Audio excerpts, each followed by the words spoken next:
Hi guys, it's me, HD, and welcome to the final European race of the 2025 Formula 1 season, and welcome to the Temple of Speed, Monza, in Italy, for what is usually one of the best race weekends of a Formula 1 season, the Italian Grand Prix of Monza, a usual fixture on the calendar, always around this time of year as well.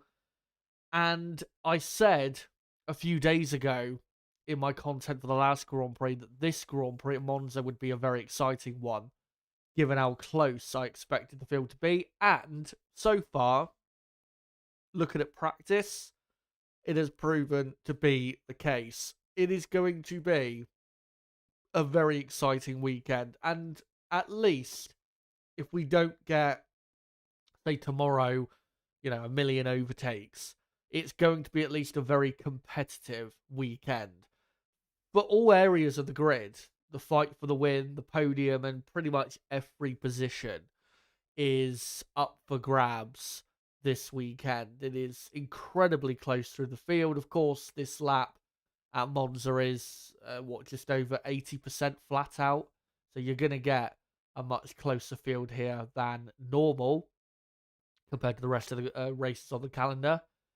So yeah, this is going to be a very good weekend. And we have got, thankfully, it appears, 3 teams fighting for pole position today and most likely fighting for the race win tomorrow, as long as those 3 teams get good enough grid positions to allow them to fight for the race win tomorrow. So yeah, this is going to be a very exciting weekend. This is probably the most excited I've been about a Grand Prix in quite a few months because of just how competitive it is. And this might be, given how dominant McLaren have been this season, and especially as of late, this might be, for Ferrari and Red Bull especially, the last good chance to win a Grand Prix between now and the end of 2025. There will still be other races where I'm sure there will be chances, but there won't be as good of a chance as this weekend, because this is definitely McLaren's weakest track.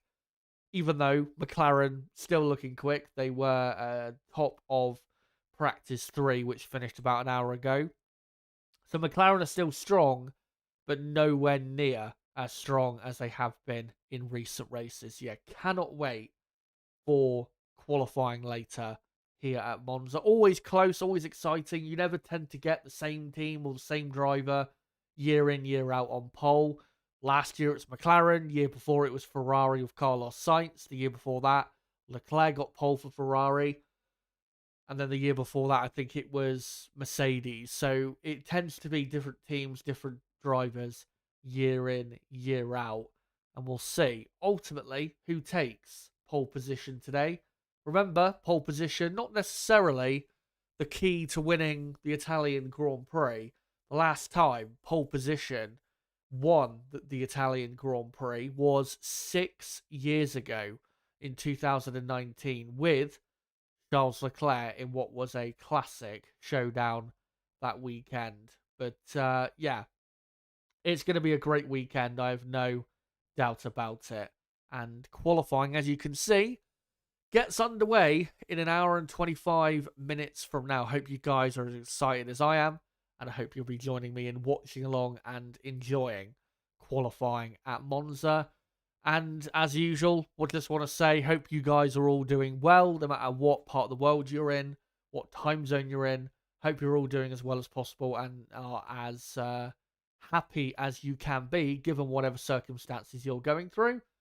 And like I said, hope you can join me today in enjoying and watching along qualifying for the Italian Grand Prix. And again, should be a good one. And of course, this weekend, for the first time since the Belgian Grand Prix, I will be doing a race watch along tomorrow as well. So a full weekend here on the channel of coverage for this Grand Prix. And yeah, cannot wait for to get underway for qualifying and the race tomorrow as well. So yeah, hope you guys are all well. And one final thing is, obviously there is a poll running in the top of the live chat.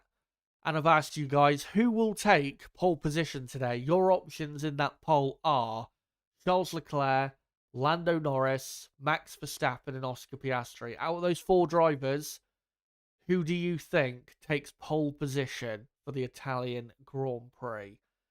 Looks most likely it's going to be one of those 4. Even if Lewis Hamilton was to take pole, of course, he's not going to start there because he has his 5-place grid penalty for speeding under yellow flags before the Dutch Grand Prix, which is a shame because if it wasn't for that, I think Lewis Hamilton you'd have to include in the fight for pole. But yeah, Hamilton has that penalty, which has really destroyed his chances this weekend of, possibly winning the Italian Grand Prix and maybe even finishing on the podium. But yeah, those 4 drivers in that poll, I think, are the 4 drivers who are definitely in contention today for pole position at Monza. And we'll see ultimately who ends up with it. But as usual, I'm going to get into my build-up. We'll start by going through the results of practice 2 from yesterday and looking at who is on the pace and who is not. We'll get into the sector time data as well to understand why certain teams are quick and why certain teams are not. I'll also get into my own predictions for qualifying, which the prediction I've gone with is quite interesting. Let's just say that. And yeah, we'll go through that soon enough. But in this next hour or so, make sure to let me know your predictions in the chat. Who do you think takes pole? But not only that, how do you think the top 3 or top 5 on the grid shakes out? Let me know in the live chat. And over the next hour or so, make sure to post in chat whatever questions you have or just comments in general about qualifying today at Monza. But again, post it in the chat and I'll make sure to read out some of the best ones that I can during this build-up. But let's just get straight into it. And start with the results from practice 2. And McLaren were quickest, but not by much. And McLaren definitely are not looking anywhere near as good as they have done in the last few races. Lando Norris was only just under a 10th quicker than both Charles Leclerc in the Ferrari and Carlos Sainz in the Williams. And Williams look very, very quick this weekend. And I would say Williams are clearly the best midfield team this weekend. But not only that, they are quick enough that they could get into the mix with the front-running teams. It does depend, though, on certain drivers not quite doing their best laps in qualifying. But I think they can get a really good grid position today. I think there's definitely enough pace there for a 3rd row. Maybe not a 3rd row lockout, but a 3rd row grid position.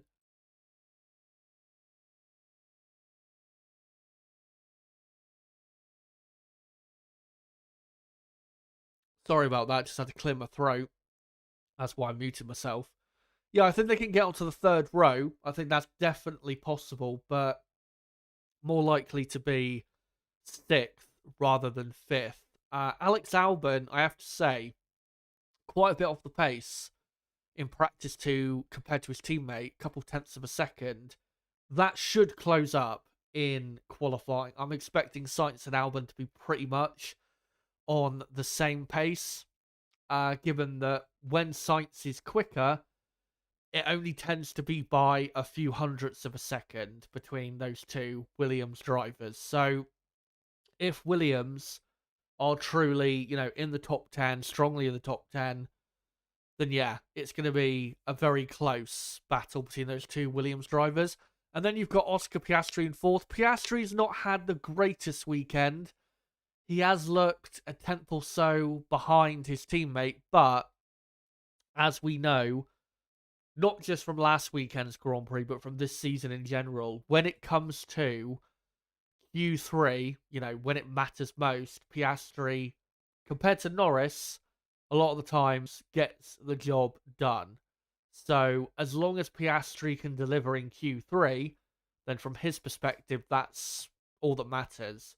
But at the moment, Norris does appear to be the quicker driver. So if Lando can, for once in, a blue moon, deliver in qualifying, then Lando, I wouldn't say will be on pole position, but he will be very close to it if he can be ahead of his teammate Oscar Piastri. And then you got Lewis Hamilton in fifth. Again, so disappointing that Hamilton has that grid penalty because the pace of the Ferrari car is genuinely pole position worthy. It's really, really strong. And then you got Max Verstappen in sixth. Red Bull also looking very strong.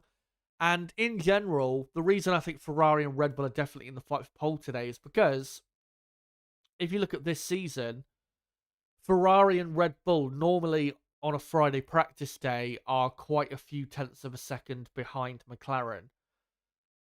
But for this Grand Prix, they're pretty much on the same pace. So that tells me that Ferrari and Red Bull can both beat McLaren in qualifying today. Whether they will or not, we'll have to see. But I think the pace is there. It's just down to the drivers delivering the laps. And we know with Leclerc and Verstappen especially that if it comes down to them delivering the laps in qualifying in regards to them getting the job done, that they are very capable of that, more so than Norris and Piastri. So Leclerc and Verstappen are going to be very strong today in qualifying. Remember, Max Verstappen technically has started on pole here at Monza before in 2021, but he's never actually finished first in qualifying before, has Max. So it would be pretty much his first real pole position at Monza if he was to end up first in qualifying today. And then you got Alex Albon 7th, only confirming how quick Williams are. Hulkenberg, sorry, let me say that again. Hulkenberg in 8th. Sauber also looking pretty quick. Not as quick as Williams. Williams do appear to be about a quarter of a second quicker than Sauber, but Sauber definitely have got enough pace that they can get into the top 10. It will still be a close fight between them and, I'd say, Alonso and the Aston Martin, Hadjar and the Racing Bulls, but it's doable. It's definitely doable, whether it's Hulkenberg or Bortoleto.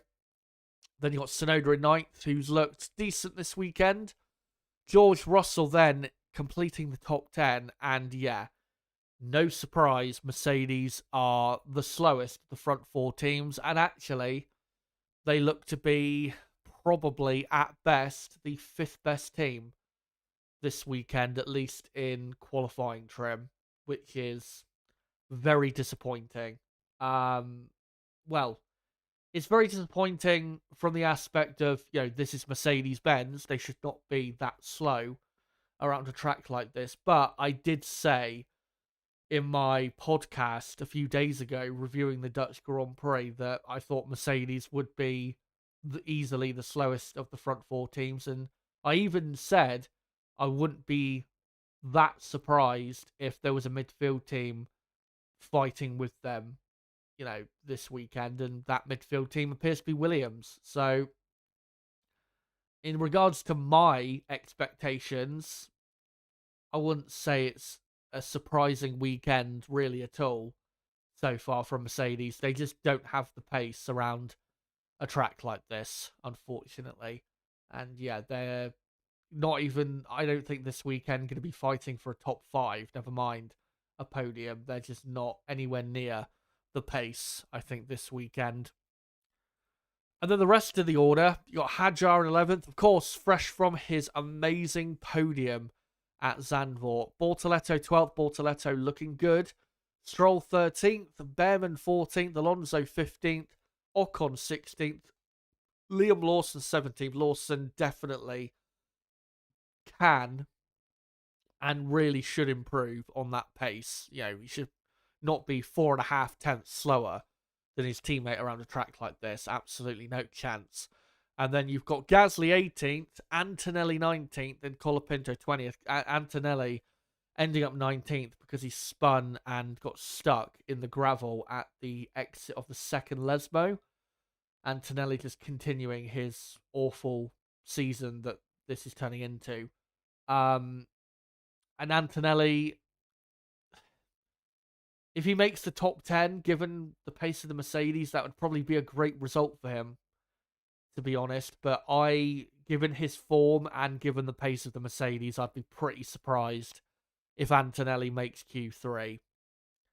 It's sad to say that, but that's just the reality of where we're at right now. And then, yeah, Alpine, the slowest team. There's no surprise about that. Alpine have the weakest, in terms of power, engine on the grid out of the 4 engine manufacturers. So they are always going to be pretty slow around this circuit. But those are the results of practice 2. Let's get into the sector time data to understand why it ended up that way. So the first sector is absolutely flat out except for the first chicane. And no surprise, Ferrari the quickest through this part of the lap. They have not only the strongest engine, but their car is, what's the best way to describe it? Very well optimized, I would say, at high speed. And in terms of, when they run lower downforce, the car responds to it well. So that's why Ferrari is so quick through this part of the lap. Williams, second quickest. Williams being quick this weekend doesn't surprise me, but them being as quick as they have been definitely does. So yeah, looking good there. And then Sauber, third quickest, just had a McLaren, nearly 2/10 back in the first sector. Not really surprising. The only surprise is that McLaren is still ahead of Red Bull in this part of the lap. Red Bull, you would expect to be at least 1/10 of a second quicker through the first sector compared to McLaren.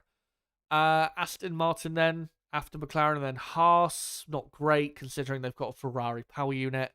And then, yeah, Red Bull, and then Mercedes, 0.3 of a second slower than Ferrari in just the first sector. And again, the first sector is completely flat out except for the chicane, the first chicane. That is ridiculous from Mercedes' perspective, and yeah, nowhere near good enough. If they were 0.2 of a second quicker in the first sector, which they should be, then that would put Mercedes not in the fight for pole, but in the fight maybe for a 4th or a 5th or something like that, which would be a decent result. But because of this lack of pace in the first sector, that's why they're fighting Williams. And look, to be slower even than Williams. And then you got Racing Bulls, 9th, and then Alpine, nearly half a second off the pace in just the first sector. And then in the middle sector, which is the most aero heavy part of the lap, even though it still isn't that aero heavy, you've got the second chicane, then the 2 Lesmos, and then a long DRS straight down to the Ascari chicane. Not surprised that McLaren are quickest through this part of the lap. Williams, though, to be that close to McLaren is very impressive, and it shows that Williams consistently through the whole lap have a good car. It's not only good in 1 or 2 parts of the lap, it is consistently good in all parts of the lap. And here at Monza, there's not 1 or 2 sectors that matter a lot more than the other. All 3 sectors matter as much as each other. Not only because they're pretty much equal in length, each sector, but there's no sector that is way more important to get right than any other. They're all equally as important. So for Williams, that really is why they've looked so strong this weekend, because they're equally strong through all parts of the lap. Red Bull, a bit stronger in the middle sector, which is, I won't really say surprising, but good to see in terms of them being able to fight this weekend properly in the positions where they should be fighting. Mercedes looking a lot stronger, which is good to see. And then you got Hülkenberg and the Sauber, good pace from them. Racing Bulls a bit better. And then Ferrari, nearly 2/10 off in the middle sector. Now, this is the only issue for Ferrari in qualifying today, is we know in the first and the final sector they're going to be super quick. But in the middle sector, because we know their downforce issues, especially with the plank and the, running the car as low to the ground, obviously that is a slight issue in that middle sector where you have, the chicane and the two Lesmos especially. Can Ferrari get away with having, a slight lack of pace in the middle sector and still end up on pole? That's going to be the question for Ferrari today. If they are a couple tenths off, though, in the middle sector, that is going to be too much lap time lost for Ferrari. I don't think they'll be losing this much in qualifying. I think they'll be probably half a tenth, maybe a tenth at most closer to, say, McLaren, but they can't really afford to be any more than a tenth off whoever the quickest team is in the middle sector if it isn't them, because that would be just giving too much time away to get pole position. So that is the key for Ferrari, is making sure that middle sector still matches well with other teams, and then making sure, obviously, in the first and the third sector that they are their brilliant quick selves. And then you got Haas and Aston Martin after them, and then Alpine, massive gap to them. Again, half a second off the pace. And then the final sector, which has the Ascari chicane, then a long straight, and then the famous Parabolica, and then you flat out until the start-finish line. McLaren, slightly quicker than Ferrari through this part of the lap, which will probably be down to the Ascari chicane, I would imagine. That's probably the difference between McLaren and Ferrari through the final sector. At least it was in practice. Again, with Ferrari, as long as they're quick enough through the first and the final sector, and then close enough to, say, McLaren in the middle sector, it still should be enough for Ferrari. Williams, again, consistently good, only a tenth off in the final sector. Red Bull, a tenth off as well. I think Red Bull would probably want to be half a tenth closer, to be honest. And then Mercedes, nearly a couple tenths off, not really good enough from them. And then Racing Bulls, very good final sector, just ahead of Sauber, Aston Martin, Haas, and Alpine, a bit closer in the final part of the lap. But with McLaren and Ferrari, it is looking close between those two teams. But personally, I am favouring more so Ferrari getting pole. Not necessarily, though, because Ferrari have the faster car. In qualifying today, honestly, I think McLaren probably just about have the fastest car. But because it is so close between McLaren, Ferrari, and Red Bull, it's going to come down to the drivers. And that doesn't favour McLaren. McLaren need it to come down to who has the fastest car, because in that battle, they win every time. And that's why I don't think McLaren will get pole today. Even though I think if you were to, have, say, equal drivers in terms of equal pace in every car, I think McLaren would be slightly the quickest team. But again, because their drivers are not the absolute best, they're not on the same level as, or I wouldn't say on the same level, but they're not as quick as Leclerc and Verstappen over a qualifying lap. That's what's going to cost them, I think, today. It will be, like I said, very close between all those drivers. So McLaren, Ferrari, and Red Bull, I think, will be all pretty much on the same pace. And then Williams, I think, will be fourth quickest, just ahead of Mercedes, fifth. And then sixth, I would probably go Sauber, because they're looking consistently quick through the whole lap. Seventh, I would go probably Racing Bulls. And then eighth, Aston Martin. Ninth, Haas. And obviously the slowest team is Alpine. That's what I think the pecking order is for qualifying today. And thankfully, for the front three teams, they're all pretty much on the same pace. That is exactly what we were wanting, especially for this Grand Prix. And because of what I think the pecking order is, let me now get into what I think that will mean for the top 10 in qualifying. And here is my top 10 qualifying prediction with the predicted gaps as well. So taking pole today, I think, will be Charles Leclerc. And if he does take pole today at Monza, it'll be his third pole position for Ferrari at Monza.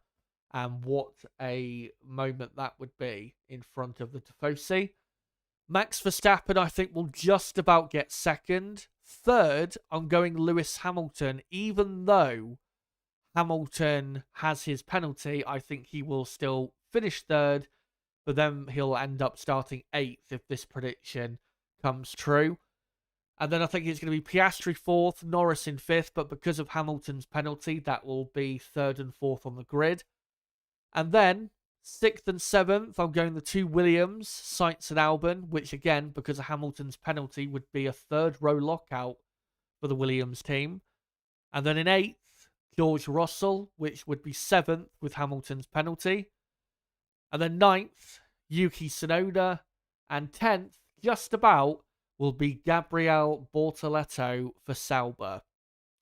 That's my qualifying prediction. Let me know, either in the poll running in the chat or in the live chat, who do you think takes pole and why? Let me know in the next hour that we have before qualifying. And make sure, if you are new to the channel, to subscribe for more content like this. Bottom right of the screen, you can do it right there. And make sure as well to smash the like button, as we are on 15 likes. Let's try and get up to 25 or 30 plus likes if we can in the next half an hour. That'd be great if we could do that. And of course, smashing the like button does help the channel in the algorithm, and it does help me see that you guys actually enjoy the content. Anyway, there you go. Timer back on screen. And we have just over 1 hour left until the showdown at Monza. Again, it's not going to decide the race, given the poor record that pole position has here.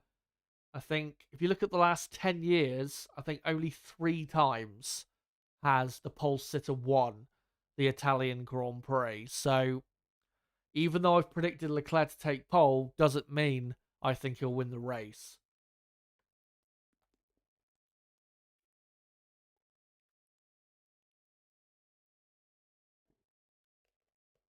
But there you go.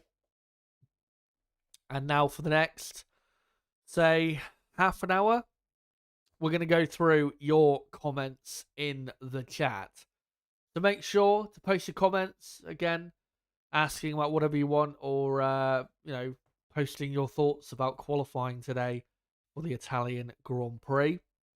One bit of news, or actually 2 bits of news that I just want to get into in regards to news in the F1 world that we've had since the last Grand Prix. One bit of news that came out yesterday is that Pierre Gasly has signed a new contract. He will be staying with Alpine until the end of 2028, which is really the only thing he could have done. He didn't have any other options to go anywhere else. The best move for him, if he was going to go for another team, it would have been a sideways move. So it was the only decision he could make. And remember, even though Alpine, yes, have been a joke in these last 2 or 3 years, Alpine have got Mercedes power units next season. And with the new engine regulations coming in next season, we know the rumours that Mercedes apparently have already got, the jump on the rest of the engine manufacturers. And if that is the case, then Alpine could be a pretty strong midfield outfit in 2026. So not necessarily a bad move staying at Alpine until the end of 2028. So yeah, Gasly, that's what he has decided to do.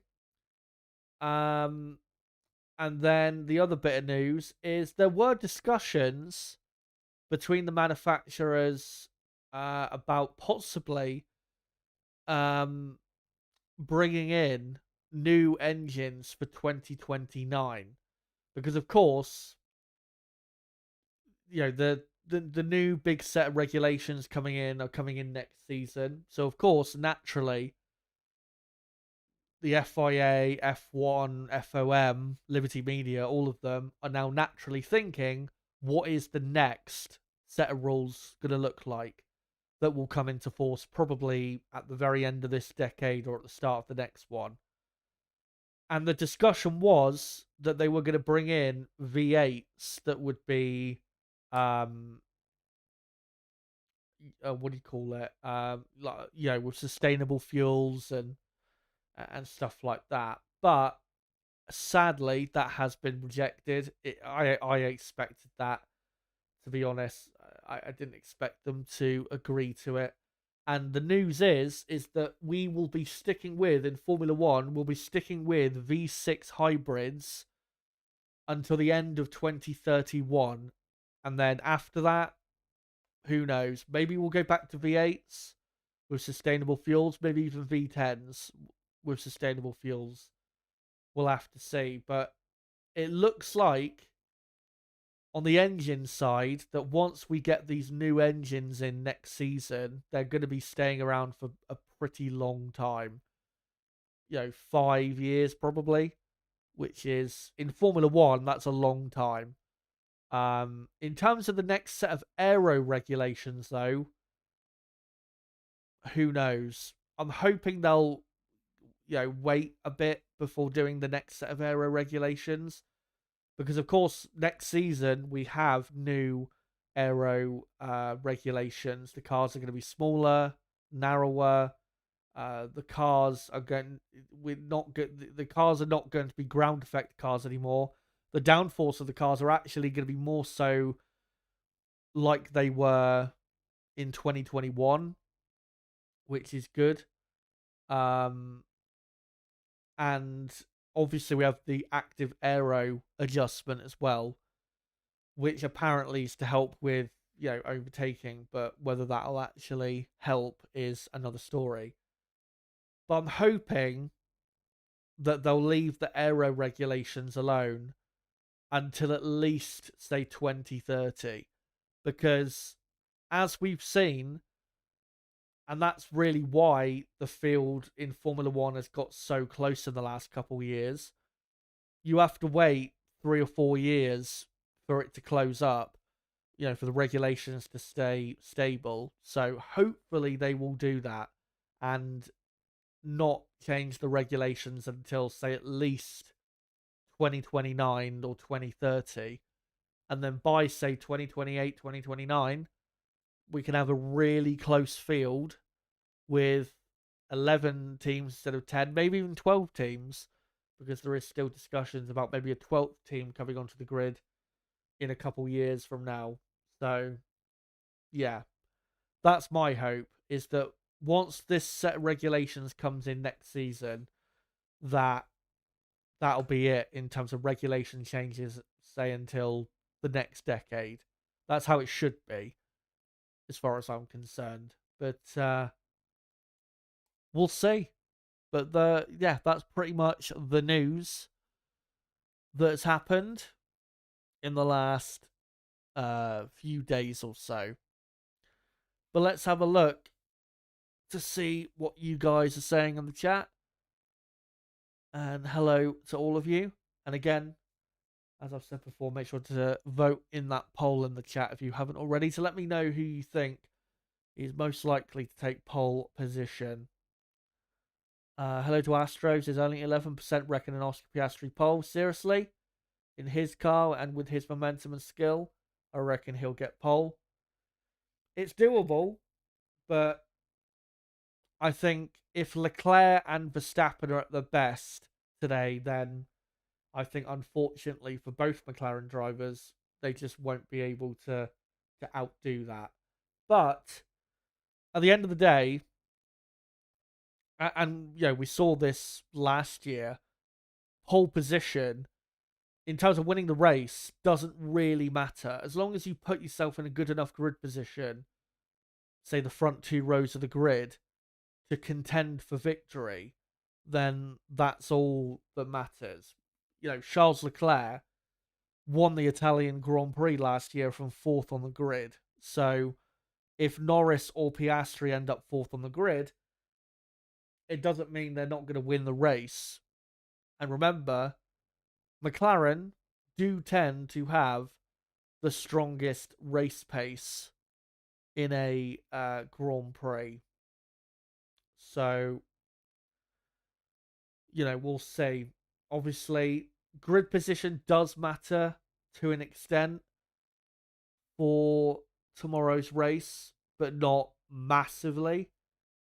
As long as you, again, put yourself in a decent position and you're not, way out of position, then that is good enough. And then, yeah, we'll see tomorrow how it all plays out. I'll be honest, though, with the prediction I just gave, if it was to end up like that, Leclerc on pole, Max second, and then the two McLarens third and fourth, I would probably predict then Leclerc to win the race, because Ferrari do tend to be quicker on a race day compared to qualifying. Not quicker necessarily than McLaren, but quicker compared to the rest of the field than they are on a Saturday. So yeah, if Ferrari want to win the race tomorrow, they need to be, for me, at least I would say, well, at least in the top three or top four for Ferrari. But ideally on the front row, I think would be nice. For Red Bull and Verstappen, I would say for them, I think Max, out of the fight for pole between Leclerc, Max, Oscar, and Lando, I'd say Max needs pole position the most, because he will probably have the worst race pace of those four drivers tomorrow. Not because he has bad race pace, but because the Red Bull is the weakest in a race situation of those three cars. The Ferrari, the Red Bull, and the McLaren. So yeah, that that's what I think going into this this qualifying. And for McLaren, again, McLaren I don't think need pole to win the race this weekend. But if Leclerc is on pole, then really McLaren need to be on the front row with him to beat him in the race. If they are third and fourth behind Leclerc and Verstappen, it's going to take some effort to win the race for McLaren. So ultimately, yeah, we'll see. We'll find out what happens in the end, but it's going to be a very close, exciting end of qualifying. And really, not just end of qualifying, the whole session should be very exciting. Except for the two Alpines, who I think are pretty much guaranteed to get knocked out in Q1. It's going to be up for grabs, the whole field, in terms of who ends up where. But yeah, Astro said, reckon we could see a Sauber or Williams surprise here in a good way, given FP3 and car speed from what I gather. Just imagine Albon, Sainz, or Hulkenberg or Bortoletto on pole. Yeah, I think Williams and Sauber are definitely capable of it. Williams a lot more than Sauber. And yeah, Williams, that car looking really strong for qualifying today. If Williams had, say, Max Verstappen in that car, they probably would be able to fight for pole position today. But that's all they're lacking, is an elite level driver to take it that extra 2-3 tenths forward.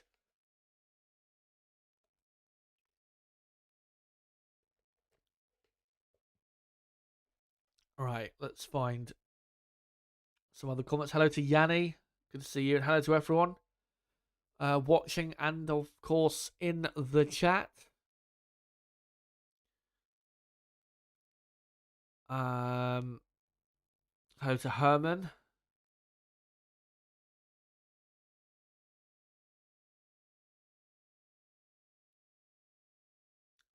Charles Stride says it'll be very close from this top four drivers: Leclerc, Oscar, Max, and Lando. Absolutely. Williams says Antonelli should be in F2 and that Hamilton should retire and will never be the GOAT, and it's not even close. Well, I'll leave other people to debate that. But with the way Antonelli's performing, it does bring up the question of should he have stayed and done another year in F2, or should he have gone to Williams or a midfield team instead? It's up for debate at the minute, because not just has his form as of late been poor, but what do you call it? The mistake he made at the last Grand Prix where he collided with Leclerc, that was a very F2 moment. That's something you would see in F2, 100%. And it was poor from Antonelli because he was never going to overtake him. You can't overtake on the inside of that corner unless you have way more speed into the corner than the other driver. There's just no way. I mean, look at Max at the start when he was wiggling around. The reason he wiggled around is because he tried to carry so much more speed than Lando to get the position, and thankfully kept the car under control and only just kept the position. Antonelli didn't obviously go that aggressive, but still ended up colliding with Leclerc, who had a lot more momentum around the outside than Norris did compared to, his battle with Max at the start. So maybe Antonelli should have done an extra year in F2, or maybe should have done a year in a midfield team. Let's wait to the end of the season in regards to how we view Antonelli's season. In my driver rankings for the season so far, which, by the way, if you haven't seen, I did those driver rankings for the season so far during the summer break. There is a link in the description to those driver rankings. So if you want to go watch that and see where I ranked certain drivers, then make sure to check that out. I think I had Antonelli in, was it 8th? I think it was 8th or 9th, something like that, which, looking back, probably a bit generous from myself, but I had my reasons.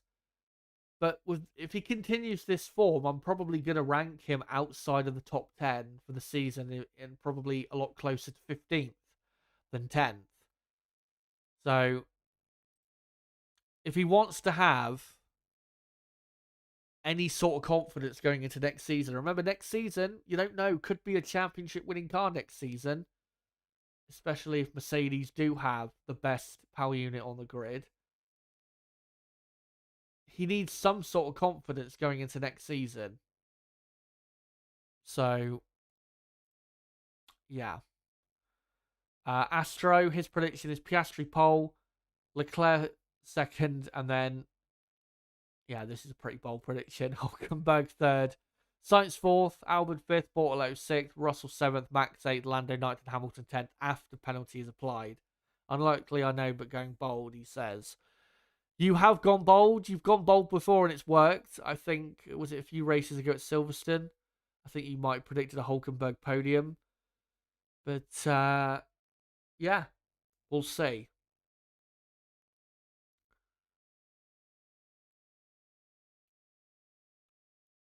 Let me just scroll back up a second. Hello to Bravin, by the way. Good to see you.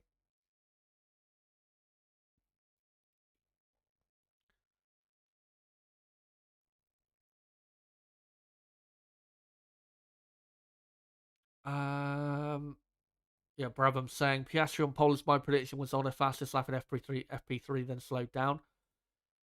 We have seen this season that Piastri has been a bit better than last season in general, not just qualifying but races as well. Remember last season, McLaren locked out the front row. Piastri ended up second, but was very close to Norris, who took pole. So Oscar will want to go one step further.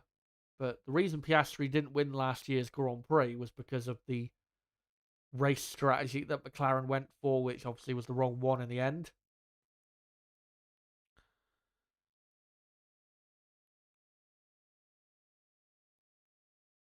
Bruv, I'm saying being 40 doesn't help in regards to Lewis Hamilton, and yeah.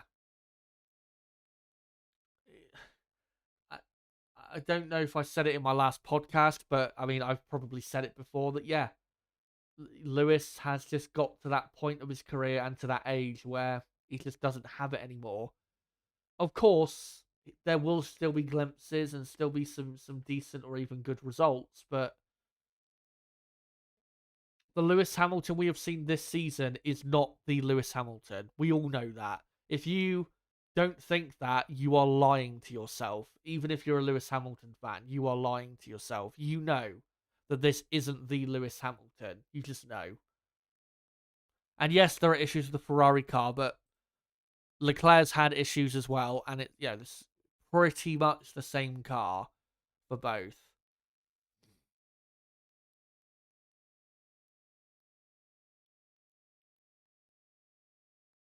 Um, Rather than saying I think Chaz's prediction is wishful thinking. Maybe, yeah, maybe a bit, but we'll see. I mean, last year in qualifying, even though McLaren ended up on the front row, it was very close. The top five on the grid.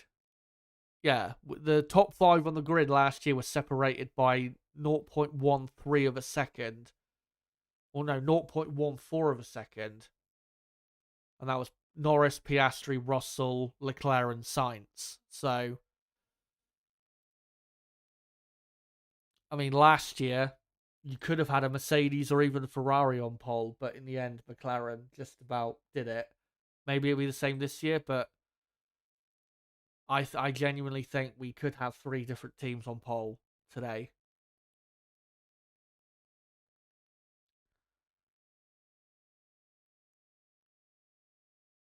Astro saying, remember how well Italian Jesus Giovinazzi qualified in the old Alfa Romeo a few years ago, fourth or fifth ish. No, it wasn't that good. I think he had I think he was a ninth, maybe an eighth. Let me look. 2019 he qualified 11th, and then yeah, 2021 he was in 10th. I think you might be thinking he did have a sixth. No, was it? It wasn't a sixth. It was a. I think he qualified seventh or eighth for a Grand Prix. It was either Brazil or Saudi Arabia. I can't remember exactly. I know he finished fifth in that Brazil Grand Prix where Gasly finished on the podium, 2019, I think that was. But yeah, Giovinazzi had a couple decent weekends here for Alfa Romeo. Obviously, was his home race. You'd hope he would.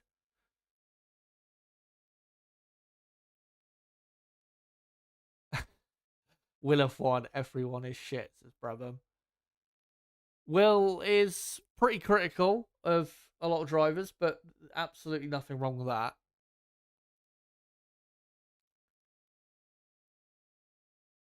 Um, and the debate goes on in the chat as to how great Lewis Hamilton is.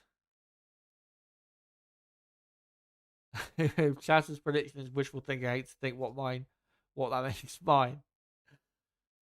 Some may say absolute lunacy, but again, some mental predictions do come true. Again, you had one a few races ago that came true. I think most of my predictions, at least in the top five, I think most of the time I get it right.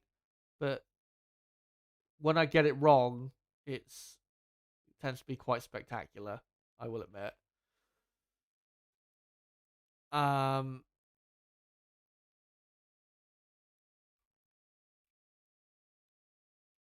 and yeah, the debate in the chat just raging on. In regards to what I think, I mean, I've said before, I think Lewis Hamilton is the greatest of all time. I am eventually going to make a video about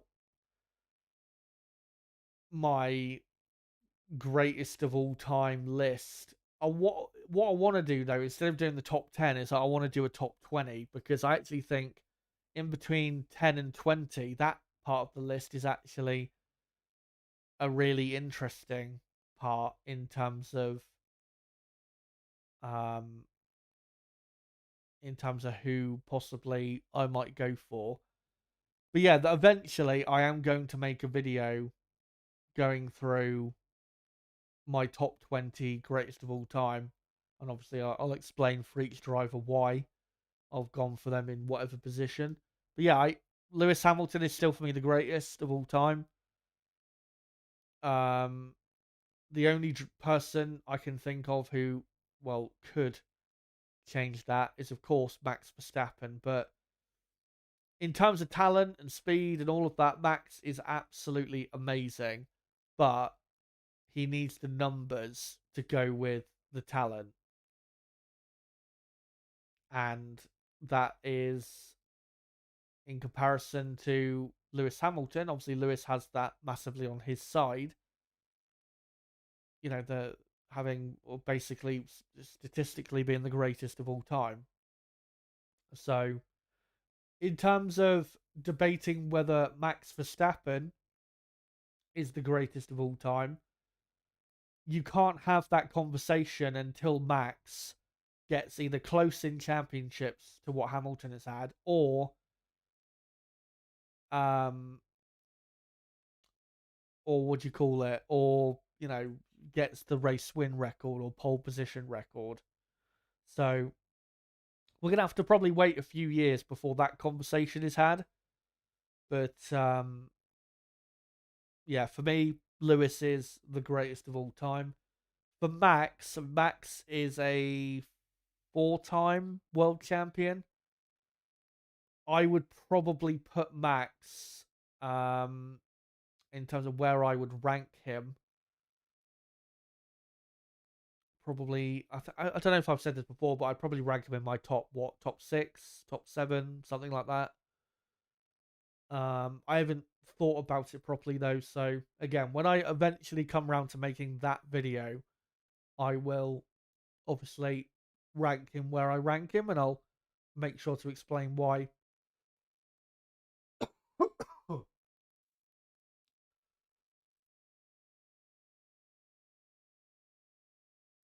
Sorry about the cough there. As we've got just over half an hour to go until we are underway for qualifying. And Max Verstappen, again, looking to get pretty much his first pole position at Monza. As Will adding me there in the chat saying that I don't even think Vettel is an all-time great. I stick by that. I stick by it. Statistically, yeah, amazing. But in terms of the skill, the talent, I don't quite think he is an all-time great. Because I don't... What an all-time great is, at least my definition, is someone who would be a great driver in all, or an elite driver in all eras of Formula One. I don't think Vettel would. If you put Vettel in the, if you put him in the era of, Senna, Prost, Mansell, Piquet, I don't think he would be an elite driver. He'd be a very good driver. Say, he would be like a Nelson Piquet level driver, which again, nothing wrong with that. Nelson Piquet won 3 world championships, but he wouldn't be on the same level as Senna, and maybe even Prost. He just wouldn't.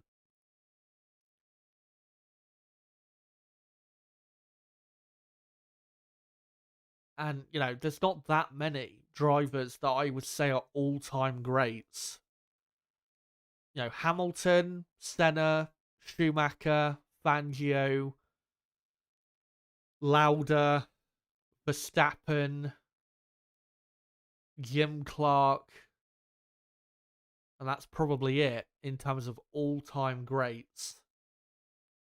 And then after that, you'll have your Jackie Stewarts, Alonso, Vettel, Raikkonen, Hakkinen, PK, drivers like that. Again, drivers who were great in their era, but I wouldn't call them all-time greats, which people might find controversial, but I don't care.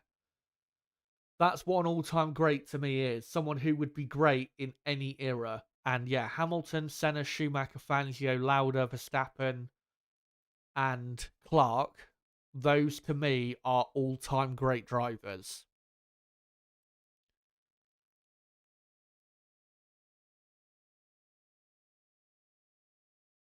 Brabham saying, I obviously put Jack Brabham as an all-time great just because he won a championship with a car of his own name.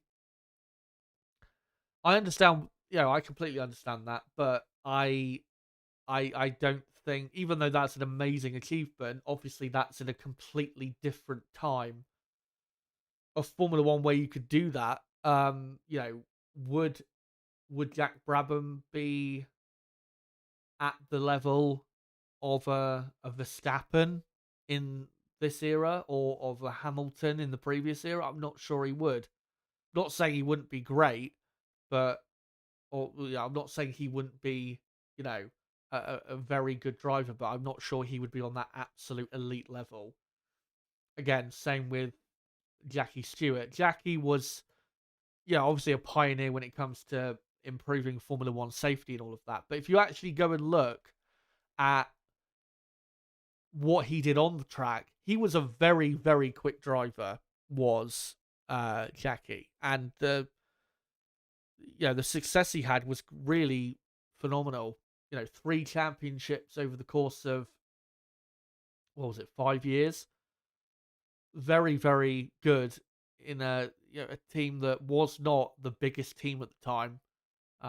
Lotus were the most successful team during that period. Or, well, not the most successful team, I'd say, but the most dominant, probably, in terms of, when they built new cars, they tended to be the strongest.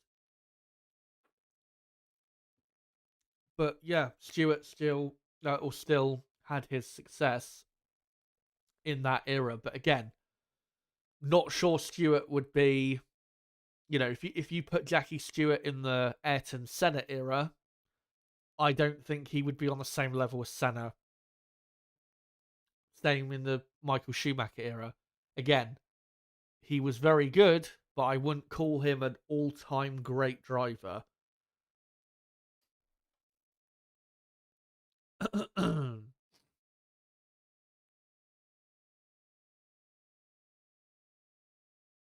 Will saying that I've always had something against German drivers. Shut up, honestly. That is such a ridiculous thing to say.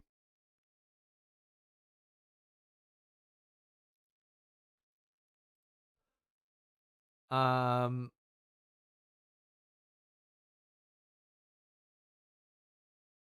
Nerd asking, overall skill wise, who do you think is the best driver of all time in F1? In terms of pure skill,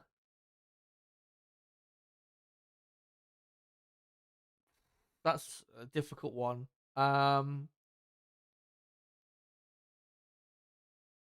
In terms of pure skill, I'd say it's probably between Hamilton and Schumacher.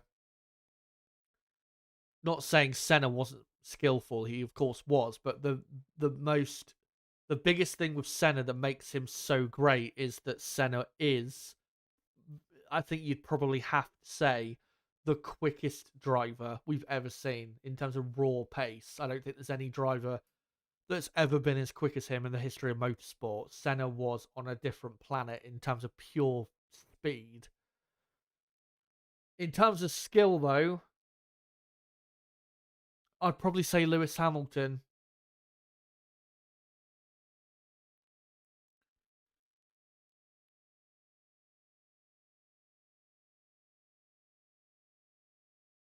Um.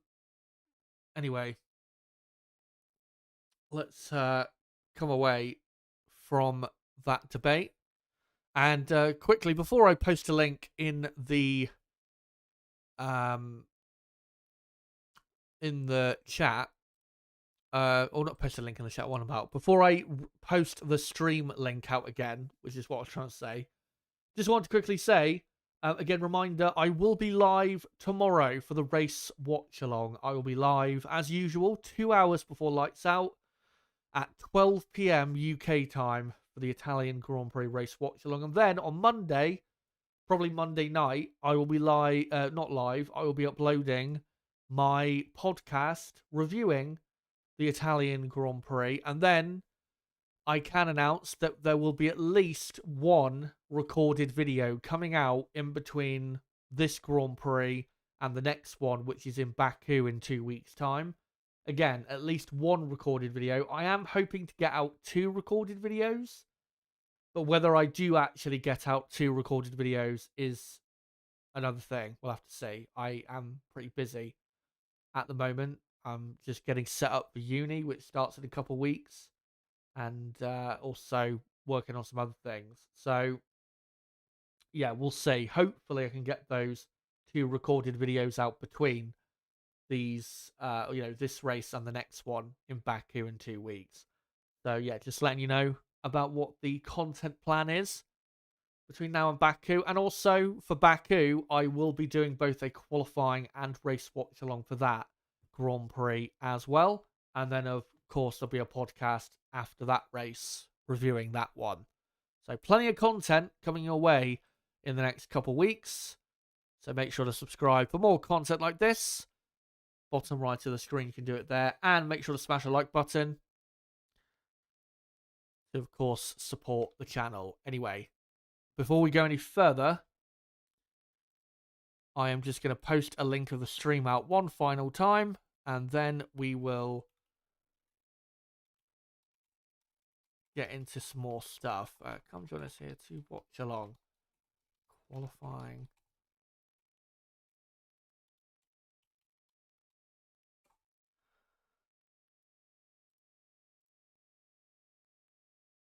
And there you go. So hopefully we'll get some further people joining us. But we've got just over 25 minutes to go. What I'm going to do quickly for the next few minutes is just a roundup of the teams and how I expect the teams to perform in qualifying today. And we'll start with the team that got pole here last year and locked out the front row last year and is dominating Formula One right now, and that is, of course, McLaren. Pole position is definitely up for grabs, but if it is as close between McLaren, Ferrari, and Red Bull as I think it is on pace, I think McLaren, because they don't have drivers as good at their peak as a Charles Leclerc or a Max Verstappen, I think that's going to be the difference today, and I think that's why they won't get pole position. If their car, though, can be maybe, say, a quarter of a second quicker than I'm expecting, then yeah, pole position absolutely should be doable. But as we know, even if they get it, doesn't mean they'll win the race. But it's going to be very close between them, the 2 Ferraris, and Max Verstappen, even though, of course, Lewis Hamilton has his grid penalty. And they need to make sure, both drivers, they do their absolute best laps, because if they don't, especially Lando Norris, who has been guilty of not doing his best lap in Q3, he could suffer quite a few positions loss in this session, which could further compound his driver's championship bid. For Red Bull, of course, they are all behind Max Verstappen, and Verstappen, for the first time in a few races, can legitimately take pole position today. And we know from looking at some of the other races this year where he's took pole, where we did not expect it whatsoever, that it is definitely doable. It's all down to what the Max himself can produce the goods. And we'll have to see whether he can. Yuki Tsunoda really should make the top 10. The Red Bull car is definitely quick enough to be in the top 10. So Tsunoda should be really at worst in, say, 9th place. That's around about where he should be. But for Max, can he for the first time, finish first in qualifying here at Monza and start on pole and possibly win this Grand Prix, take his first win since Imola. Remember, he has not had a race win since Imola, the other race in Italy this season. Getting pole here would be a massive help towards doing that. Of course, it is Ferrari's home Grand Prix, their second home Grand Prix, but really this is the main home Grand Prix. Won here last year and looking very quick so far this weekend.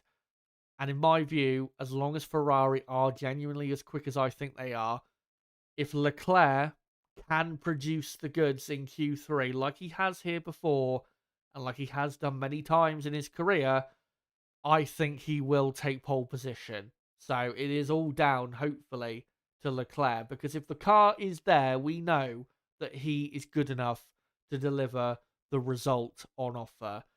For Lewis Hamilton, of course, he has a 5-place grid penalty. I would be amazed if he takes pole, I'd have to say. Not impossible, but I'd be amazed if he did end up first. But of course, he can't start on pole because he has the 5-place penalty. So as long as he qualifies in the top 3, that would be good enough, because then it'd put him, at worst 8th, and then maybe can make his way back and get a decent result tomorrow. But for Leclerc, it's all eyes really on him because he doesn't have a penalty. Can he deliver what would be Ferrari's first pole in a couple years here at Monza, and would be their 3rd pole at Monza in the last 4 years? Now let's go on to the rest of the teams. Mercedes pretty much are a midfield team, at least in qualifying trim. They don't have the pace to fight for pole, and they look like they're fighting Williams this weekend for the best of the rest honours, pretty much, which is really sad to say, but that's where they are. George Russell, I'm sure, will do the best he can, but whether it's good enough to end up ahead of the 2 Williamses, we'll have to see. If Russell can get himself onto the 3rd row of the grid, that would be pretty much the maximum of what he can do. I'd be amazed if he's on the 2nd row of the grid or better. For Antonelli, of course, it's his home race. Can he do anything this weekend to give his, home fans any sort of joy? We'll have to see. But based on current form, and remember he did crash out really, in practice too this weekend, most likely he is going to miss Q3.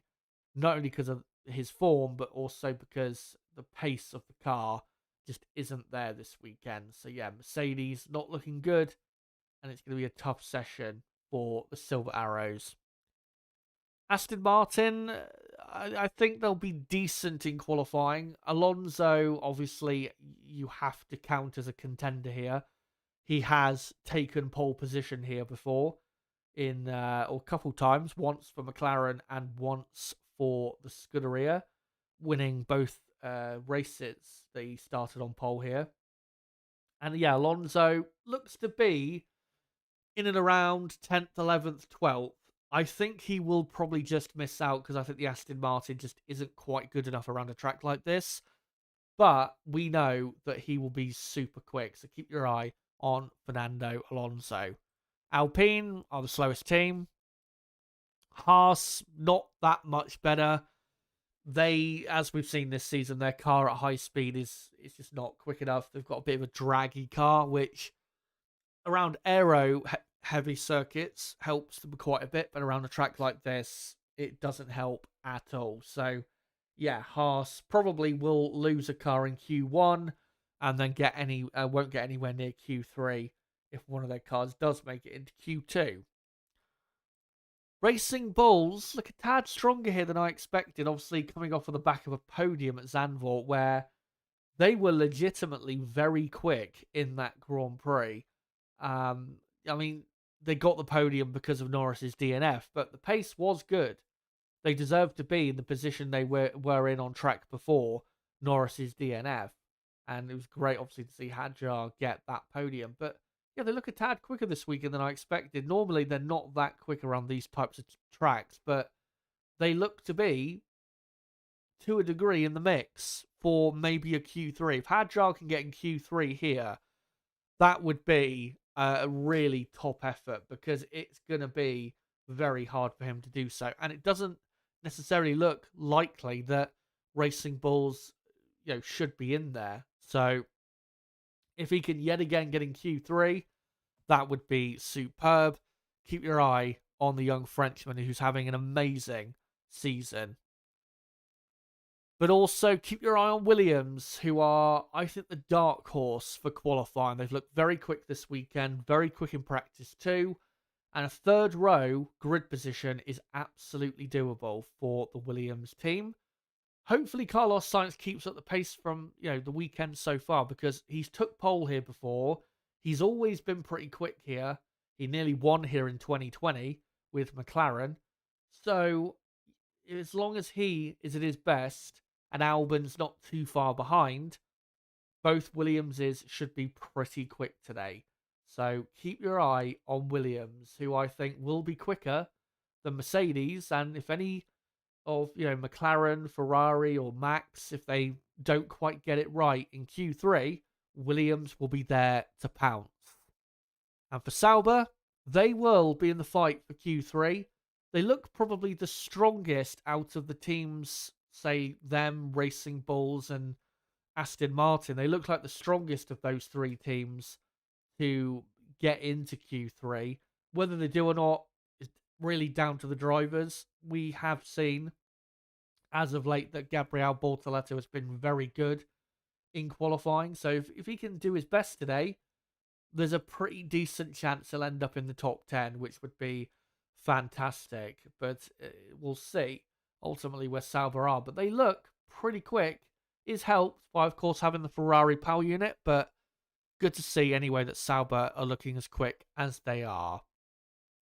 And a reminder, here is my prediction for qualifying. Leclerc, I think, will take pole from Verstappen second. Hamilton will finish third, but of course has his 5-place penalty. And then it'll be Piastri, Norris, Sainz, Albon, Russell, Tsunoda, and Bortoleto. That's my prediction. Whether it'll happen or not, we'll have to see. But we have got, guys, only 17 minutes, I think, or just over 17 minutes to go until qualifying is underway at the Temple of Speed. And there you go, 17 minutes officially now until we begin qualifying for the Italian Grand Prix. And for the final 15 minutes or so, we're going to just go through some of your comments in chat and then get into the session, of course.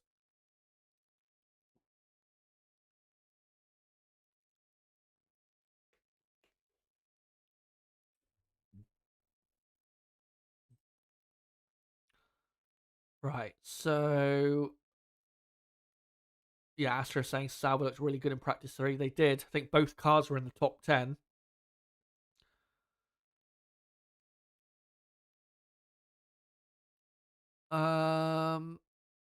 Let me just scroll up a bit.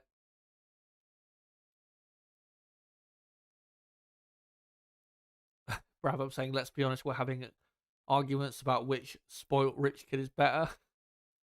Pretty much. And, the debate will just continue on and on. Not just, but, in the chat right now, but there are many people out there who still have the debate. Is Hamilton the greatest? Is Senna the greatest? Is Schumacher the greatest? And then eventually, it'll probably be, is Max the greatest? It will always continue on.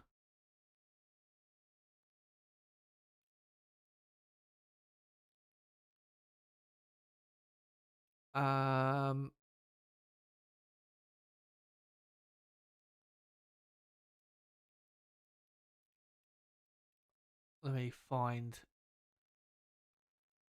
some other comments here if I can. Let me just scroll up a bit.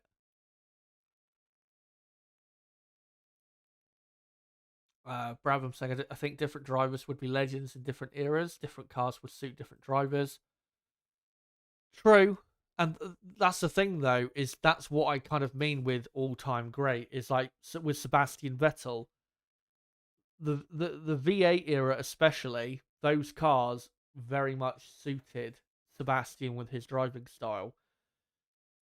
The cars of the late 80s, early 90s, I don't think would suit Sebastian as much because those cars were a lot more physical and a lot more, well, a lot less grippy than, well, yeah, a lot less aerodynamic grip than the cars of, the V8 era, which had probably the most aero grip we've ever seen, especially the cars he was driving.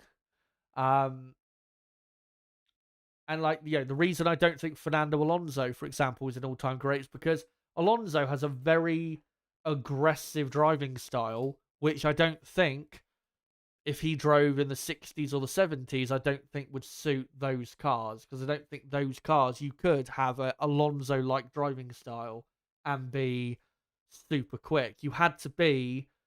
Actually, that's an era where I think Sebastian Vettel probably would be a great, or at his best, because those cars, you had to be smooth but quick, which is pretty much what Vettel was a driver who was very smooth but very fast. Jenson Button, another one. Jenson would be perfect for that 60s, 70s era. So, yeah, like Brabham says, different cars would suit different drivers. And yeah, like I said, Vettel in the 70s probably would be as great as he was in the V8 era, but in the say late turbo days, probably not as much. So yeah.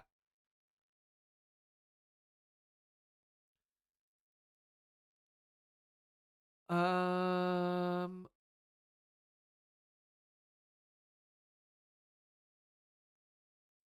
Let me just scroll down a bit.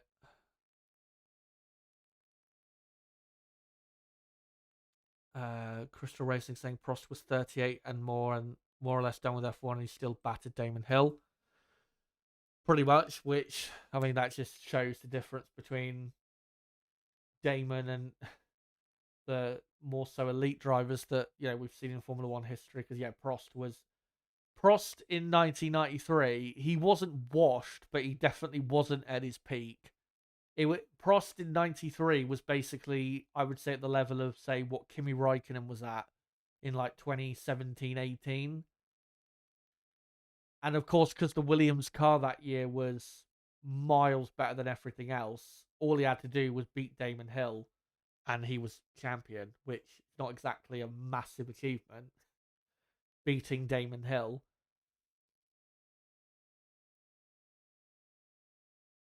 But yeah, I'll still stand by saying that Prost is not an all-time great driver, because in his era, Prost very much suited that era, that he was in. If Prost was around today, or especially in the refueling era where you had to do 50, 60 qualifying laps in a race basically to get the most out of your car, because you were constantly trying to get the most out of your fuel load, I don't think Prost would be suited to that era. Prost was suited to the era of, and this was obviously before refueling came back, where the cars would be filled up with fuel and basically you just have to manage your car to the end, manage the tires, and just have enough pace to to get a good result in the end. A lot of in a lot of races back then, you didn't have to be the quickest to win the race. A lot of drivers won races back then and did not deserve to win those races. They won because they finished.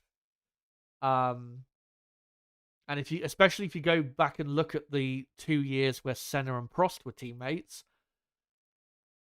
I wouldn't say in every race, but in maybe not 90%. Let's say 80% of the races where Senna and Prost were teammates,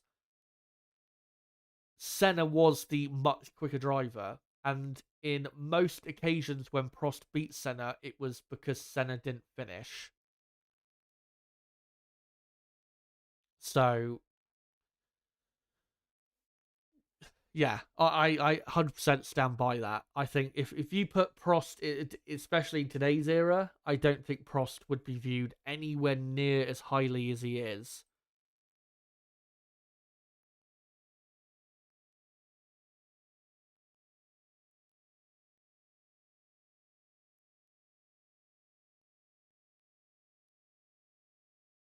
Um, let's go, because it says, can you add Hamilton to the poll? There's no point because he has the grid penalty. If he didn't have the penalty, I probably would have put him in the poll, but yeah. And, one last thing in regards to this conversation is with the refueling era, if you look at the current era we're in, it would have suited some drivers, the refueling era, but with others, it wouldn't have suited them so much. Sergio Perez, for example, I know he's not on the grid now, but he will be next year. Perez would have been quite a bit worse, I think, in the refueling era compared to the Pirelli era of, saving tyres. But then if you put, say, a great example, Pastor Maldonado. If you put Maldonado in the refueling era in like a good midfield car, people would think a lot more highly of Maldonado because in the refueling era, you were not overtaking or racing wheel to wheel as much as you were in the era that Maldonado was in. So Maldonado wouldn't have had the chance to crash as much with others and himself because, he would have been, I think, a lot better suited to that era. Maybe we would have thought Maldonado was like a strong midfield driver back then if he was in that era. So, yeah, certain drivers definitely would have excelled in that era. Astro asking, is it a pole? If you get pole but get penalised out of it? Technically, if you start on pole, then you are the pole position man. If you finish first in qualifying but you end up having a penalty, then you're not the pole position man. So yeah, that's how it works in terms of technically.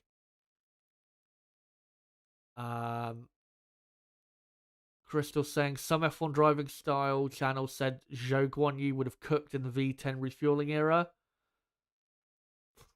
Absolutely bonkers. Whoever said that. His teammate though, when he was in F1, Valtteri Bottas, he's another driver. He would have been very good in the refueling era because I think that was his issue in races during this Pirelli era is he wasn't very good at managing tyres, but he was very good at just pushing to the absolute limit and was, very, very quick when he was doing that. Anyway, I'm sure we'll continue the debate for another day, but we have got 6 minutes to go until qualifying begins at the Italian Grand Prix. By the way, Will, I'm not comparing Prost to Maldonado. I don't know how you've got that out of what I've said. How you've got that out of what I said is incredible, quite frankly. Was not comparing Prost to Maldonado at all. All I'm doing is saying that certain drivers would be better in certain other eras. That's not me comparing him to Prost. And that's mental that you've jumped to that conclusion. Anyway, let's get into a final couple bits of detail before we get into this qualifying session, which of course very important bits of detail before we start with Q1. And we'll start with the championship standings. Of course, Lando Norris's DNF, the last Grand Prix, really does change things massively. And it does help Oscar Piastri's bid quite a bit. Piastri now 34 points clear in the championship. If Lando Norris is going to win the championship, he's going to have to start beating Piastri, race in and race out, starting this weekend. Max Verstappen in third, just over 100 points off the lead. Russell in fourth, Leclerc fifth, Hamilton sixth, Antonelli in seventh, level on points with Alex Albon, who could very well go up to seventh of the championship after this weekend. Hulkenberg in ninth, and Hadjar now level on points and in the top 10. And on the constructor side, McLaren 324 points clear of Ferrari in second. Mercedes in third, only 12 points behind the Scuderia in the battle for second. Red Bull, a bit closer to Ferrari in fourth. Williams in fifth, only 18 points clear though of Aston Martin, who are only then 2 points clear of Racing Bulls, who of course got the podium in the Netherlands. Sauber then in eighth, Haas in ninth, and Alpine rooted to the bottom of the championship. But let's now go through the front-running teams and some key stats regarding those teams coming into qualifying. For McLaren, their last pole position here at Monza was last year with Lando Norris, and they locked out the front row. They have only had, though, 2 pole positions at Monza since 2010.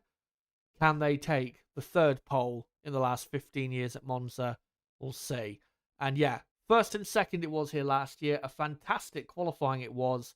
Can they replicate it? It's going to be hard to do, but it's definitely doable with a car as great as theirs.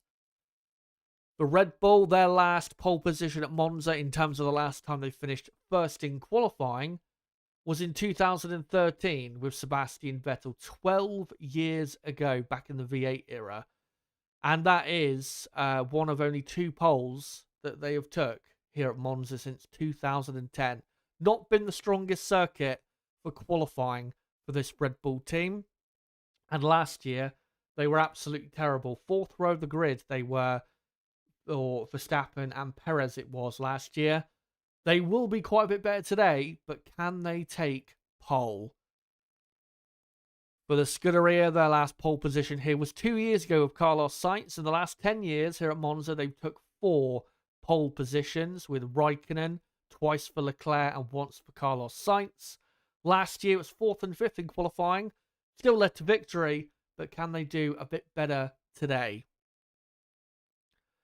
And for the Silver Arrows Mercedes, their last pole position at Monza was 5 years ago with Lewis Hamilton. And obviously back when they were dominating Formula 1. They've had 4 pole positions though at Monza in the last 10 years.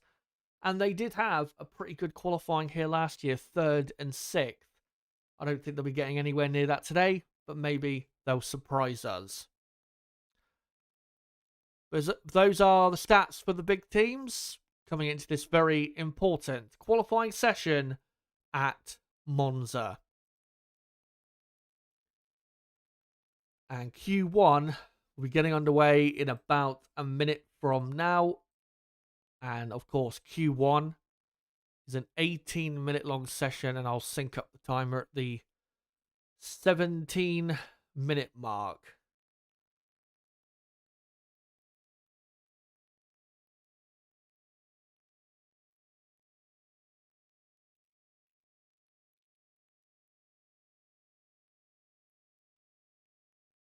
As Brabham just asking in chat, what is it with the crowns?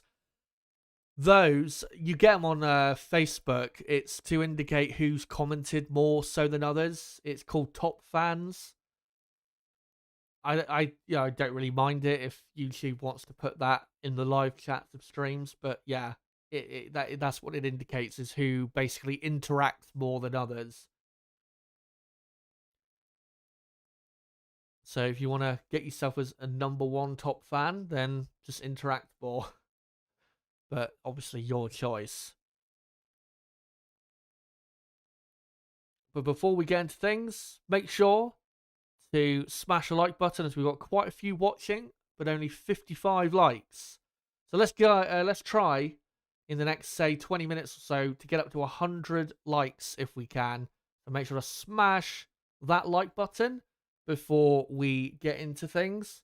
That's qualifying about to begin in 10 seconds time. And quickly, before I get into this session, just want to quickly plug my donation page. If you guys want to donate and support the channel, make sure to go to the link that Rook, my moderator, is going to post in a moment in the live chat. It's called Buy Me a Coffee, where you guys can donate whatever amount to the channel to support the channel and the future of the channel.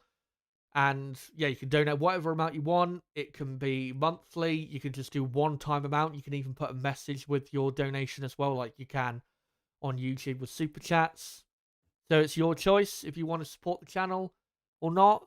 But the link, if you want to support the channel and you want to donate, it is in the description and it'll be posted in the live chat. So if you want to support the channel, make sure to go to that page and donate. Would be very much appreciated. Anyway, let's get into this session as we are underway.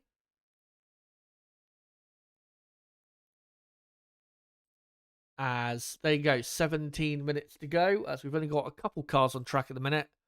Of course, here at Monza, by the way, the tyres we have this weekend are the C5, C4 and C3, so Pirelli going for pretty much the softest they normally do with their tyres.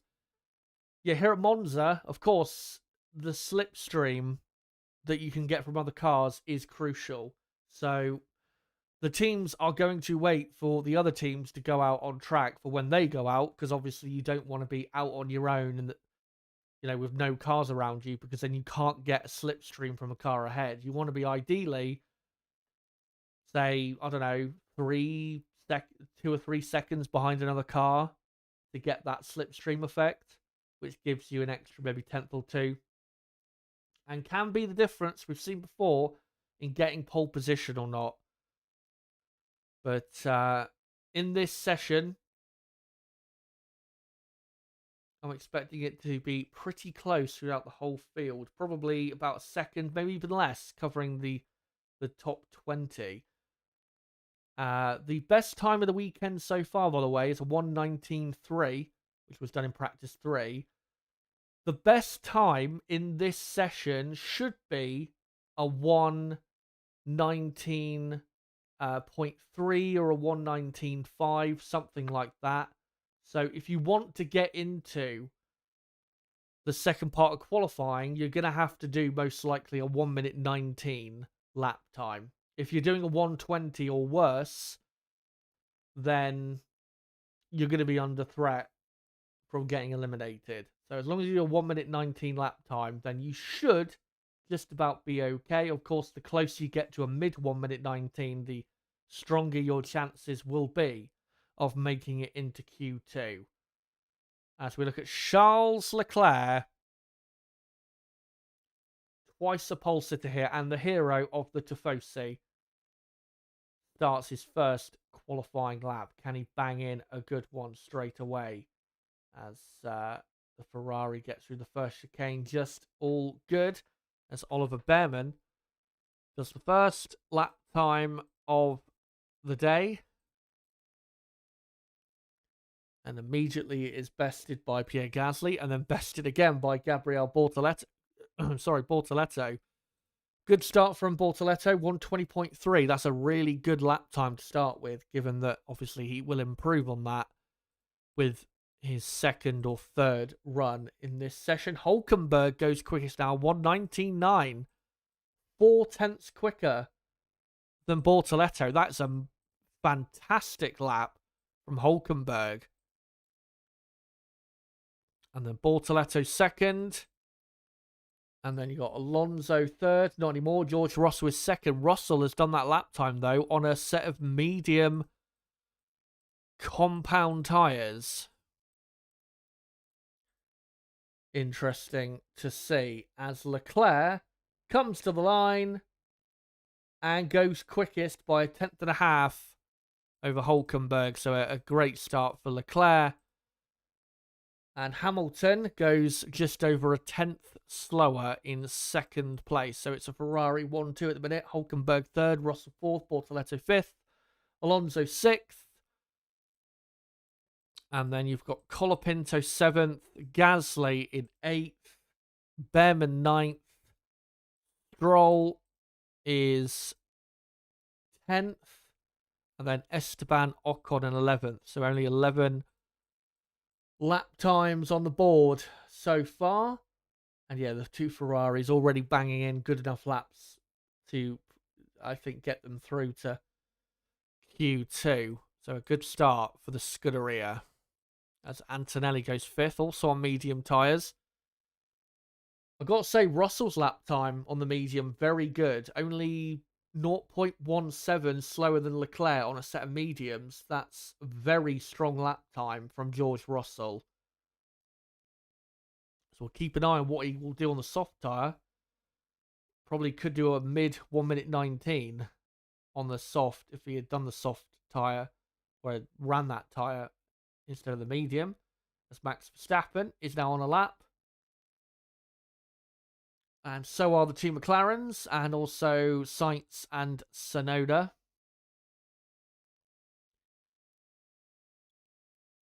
As Verstappen doing a good lap. As Lando Norris has completed the first sector, already a 10th off Leclerc. Ferrari seem to be the strongest in the first sector. As Tsunoda goes 5th, which is a good start for him. Max Verstappen, purple final sector, but goes 2nd, 0.011 of a second slower than Leclerc. So a great start from Leclerc and Verstappen here to qualifying. Norris, purple middle sector, and nearly a 10th up on Leclerc. Brilliant middle sector from the McLaren. Piastri goes about a 10th slower than Norris in the middle sector. As Norris through the parabolica. And to the line, McLaren go top by 0.2 of a second. A 1:19.6, and that is a very strong start by McLaren. Piastri does a purple final sector, but goes 2nd, a full 10th slower than Norris. So McLaren 1st and 2nd, very strong start from the two McLaren drivers. As Isaac Hadjar goes 9th, 120.1, which is a decent first run for the... Probably, if he keeps this form up, it's probably going to be Rookie of the Year, is Isaac Hadjar. As replay of Sainz there. Running wide into the gravel at the second Lesmo, that would cost him a couple 10ths of a second, because it doesn't only affect you at that corner, but then affects your run down to the Ascari chicane. Max also had a slight trip through there, so Max probably could have gone quicker than Leclerc, maybe even into second if it hadn't been for that. So more pace in the Red Bull.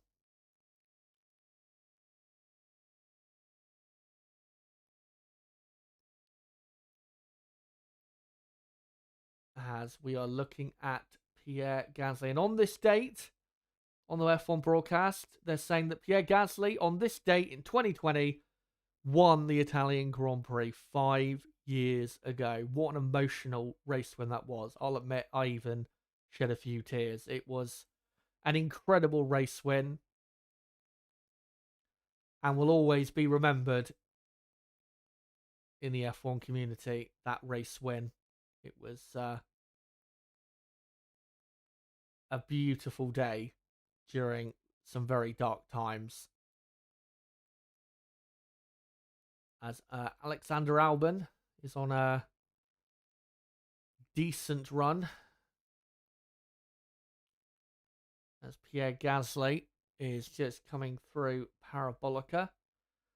And to the line, goes 10th. But currently, the top 10 with 8.5 minutes to go, it's Norris, Piastri, Leclerc. As now Albon goes 9th. Yeah, Norris, Piastri, Leclerc, Verstappen, Hamilton, Hülkenberg, Russell, Tsunoda. And then Albon 9th and Hadjar in 10th. As here comes Charles Leclerc to the line. And he goes 2nd.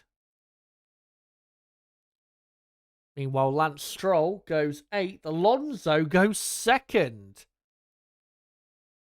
Where on earth has that pace come from? From Fernando Alonso. That is a stunning lap time.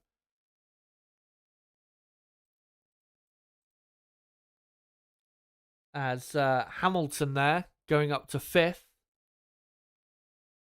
So it's Norris as Russell here, purple middle sector.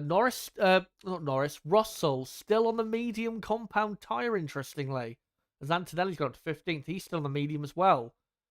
And George Russell has gone quickest on the medium by 0.2 of a second. What an unbelievable lap time for Q1. That is a 1:19.4. That's only a few hundredths slower than the best lap time of the weekend. Mercedes, all of a sudden, have got a lot of pace. As Carlos Sainz goes 3rd. So Williams looking quick. Bortoleto now up to P5. So it's Russell, Norris, and then Sainz, Alonso, Bortoleto, Leclerc, Piastri, Hamilton, Hülkenberg, and Verstappen. And then it's Behrman in 11th.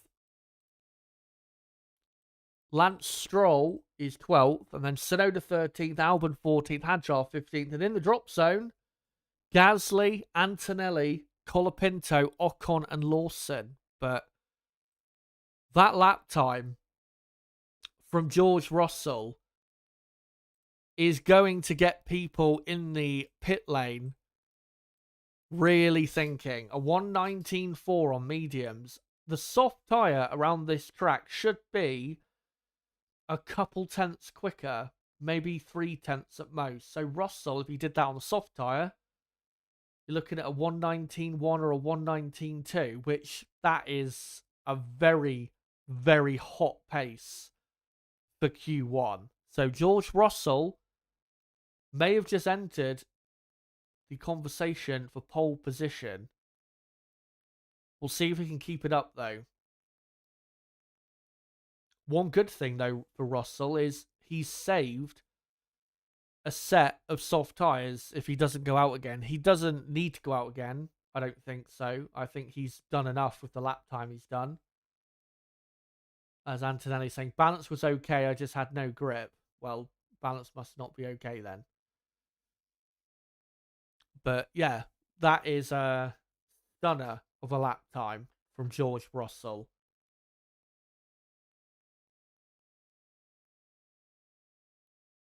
As some Kimi flags, signs in the grandstand.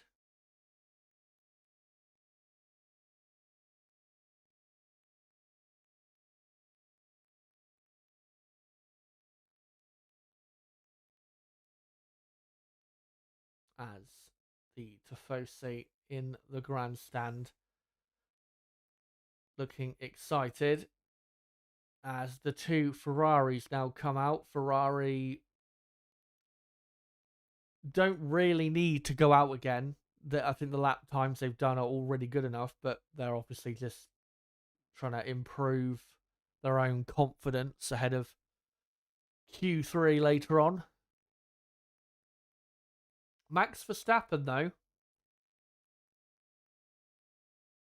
he has only done one run and obviously wasn't the best of runs, ran wide into the gravel. So this next run should be quite the improvement, you would think.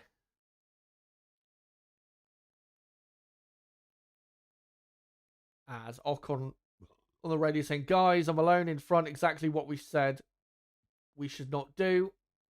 And the response to the radio is, yeah, understood, we couldn't wait. Well, they could have, because we've still got 3 minutes and 40 left in the session. They could have waited. Remember, it's only, was it 1 minute 19, 1 minute 20 for a lap, so they could have waited another maybe 90 seconds max, maybe another minute. So they could have waited. That's incorrect.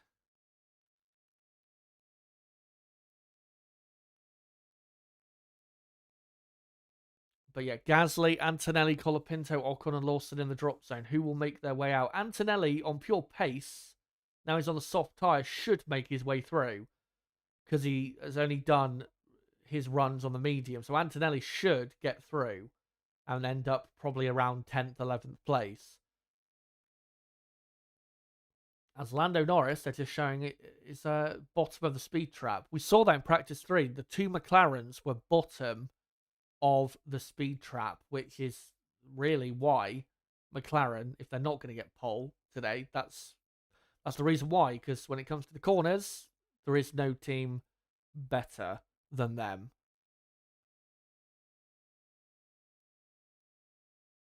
As here is Antonelli. Surely he can make his way through to Q2. The pace is there. He's just got to keep it clean. And he will get through. As he rockets down to turn 1.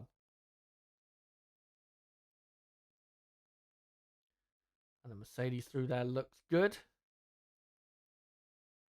And he's got a nice slight slipstream there from Alonso in the Aston Martin. Still amazed at the lap Alonso did earlier in Q1. That was a stunner from him. And a good first sector for the young Italian.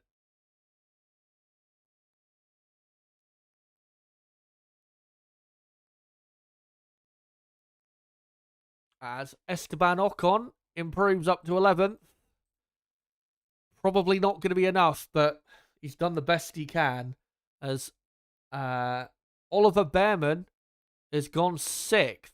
Brilliant lap by Bearman, and that will see him through to Q2 as Yuki Tsunoda goes 3rd. He's through. That's a 1:19.6 for Tsunoda.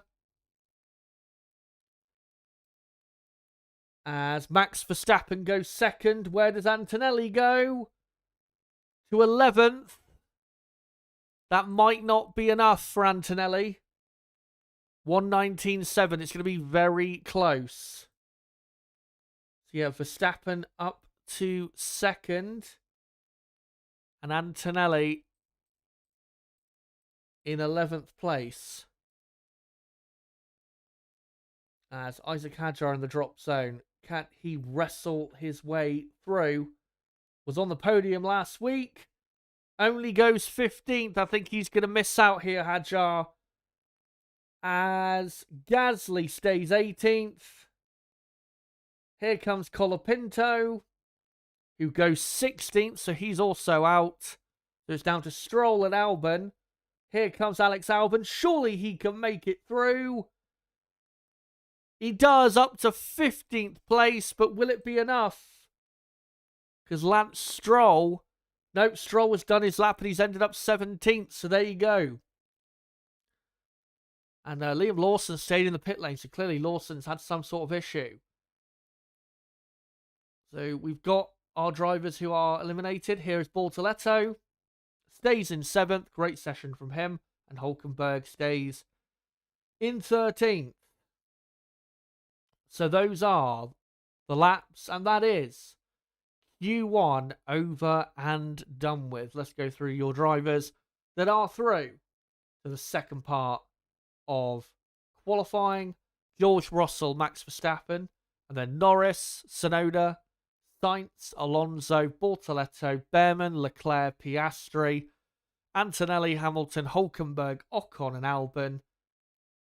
And then knocked out in Q1, Isaac Hadjar, Lance Stroll, Franco Colapinto, Pierre Gasly and Liam Lawson.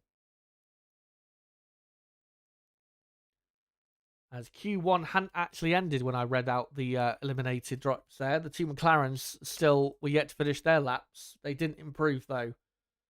So, there you go.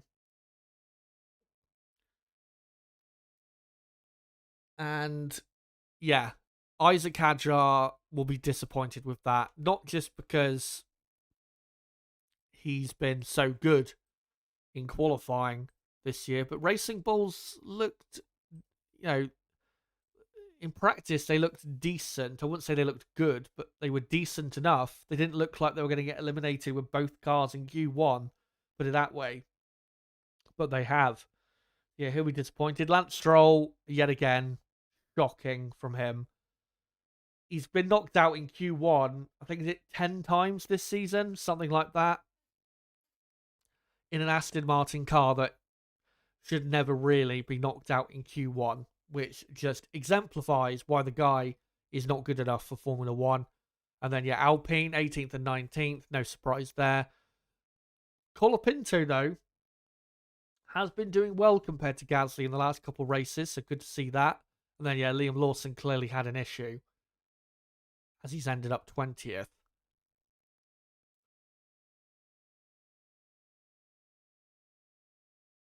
But yeah, Q2 should be underway in 2 or 3 minutes' time, where we'll knock out the next 5 slowest drivers. And I have to say, for Antonelli, very likely that he will be knocked out in Q2, because that was not a very convincing lap that he did in at the end of Q1 there. So I think Antonelli's going to bite the bullet. But yeah, George Russell is the headline of Q1, not just topping the session, but on the medium tyre. What will he have for us on the soft tyre? Cannot wait to see. And also, shout out Fernando Alonso. A lot more pace being shown there in the Aston Martin than I was expecting. Is Alonso a contender in that midfield pack? We will see. Yeah, Q2 will be underway in a couple of minutes, and obviously it'll be a 14-minute long session. No, it'll be a 15-minute long session, but I'll sync up the timer at the 14-minute mark. Let me just get the graphics. There you go. And we await the beginning of Q2. By the way, thank you for 100 likes. Thank you very much for that. If you haven't hit the like button yet, make sure to do so. Let's try and get up to 120, 130 likes if we can in the next half an hour or so. It'd be great if we could do that.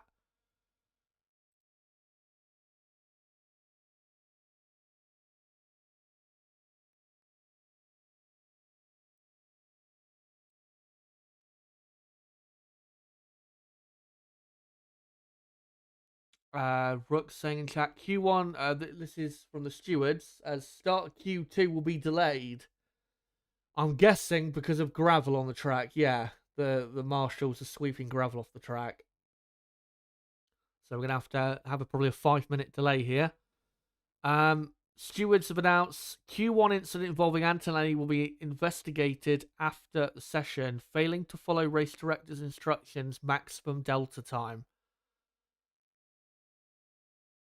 Might get a penalty for that. We'll see. But if he gets knocked out in Q2 and then he gets a 3-place penalty for that, as Q2 will start at 16:27 local time. Brooks said in chat. Cheers for that information. So another 3.5 minutes. Yeah, if he gets knocked out in Q2 in, say, 12th and then gets a penalty, then, yeah, that's just going to completely compound his day. And make it even worse considering his teammate is looking all of a sudden so quick.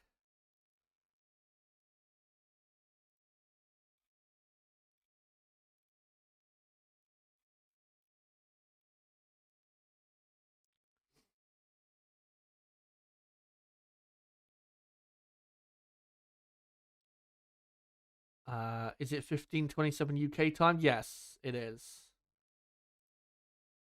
So, yeah, just got away another, I think, 2.5 minutes it'll be. And we'll be underway.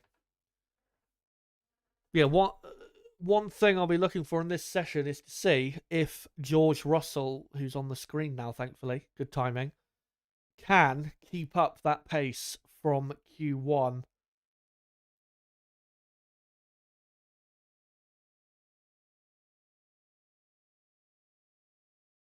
As we're looking on the broadcast at Esteban Ocon, who was complaining before his final run about not having any slipstream for his final run, but he's still ended up getting through. So congratulations to him for finding his way through. Wasn't exactly a guarantee for Haas that they would have both cars in Q2, but here we are.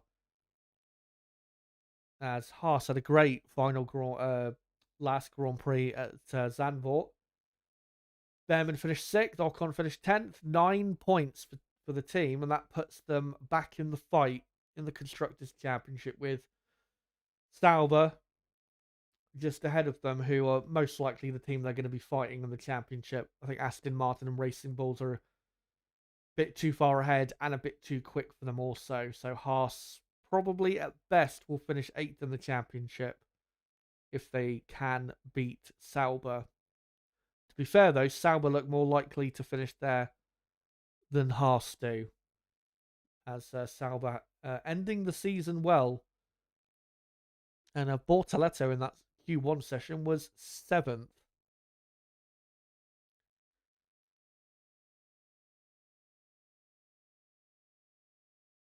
As we look at Behrman on the broadcast, who was in the top 10 in Q1. Be amazed if he keeps that up in Q2. As they show the old banking from back when they used it from the 1920s all the way through to the what was it, the 60s, 50s and the 60s and that.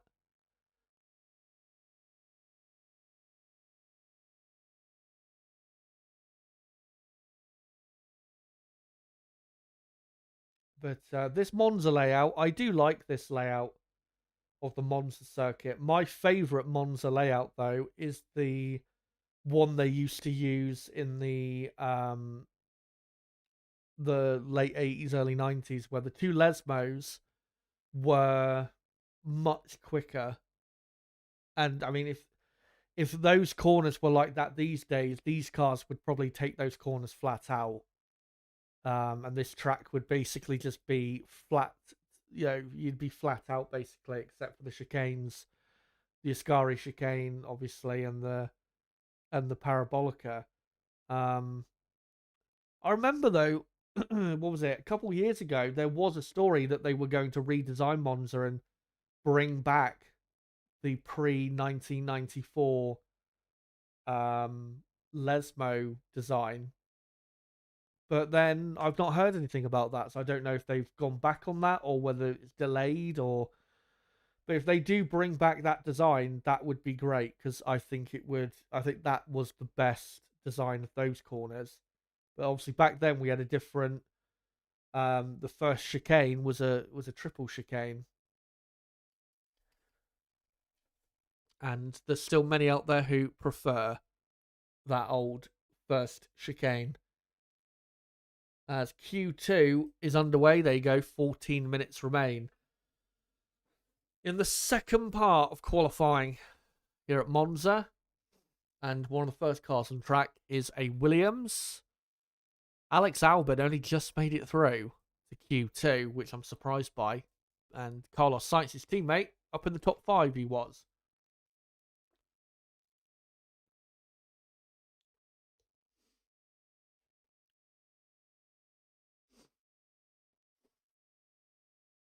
As the Williams of,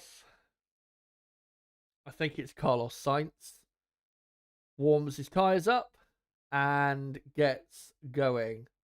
And it is Carlos Sainz, who so nearly won here 5 years ago.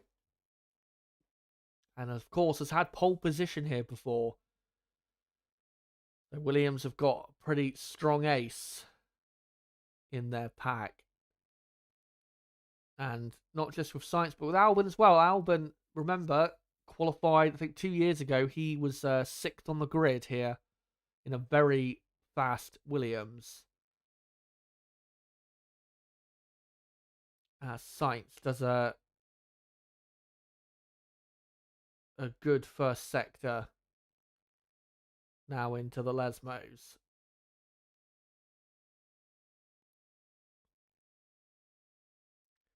And Alex Albon, his teammate, has actually been quicker through the first part of the lap.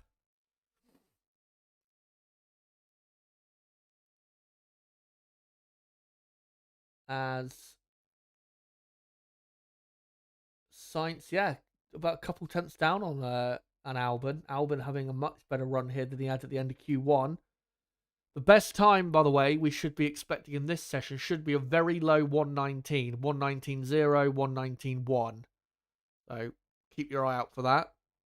As Carlos Sainz does a 120.2, clearly on used tyres, because he's slower, quite a bit slower than he was previous. And Albon, I think, made a bit of a mistake somewhere because he's gone about a second slower. So yeah, both Williamses on old tyres.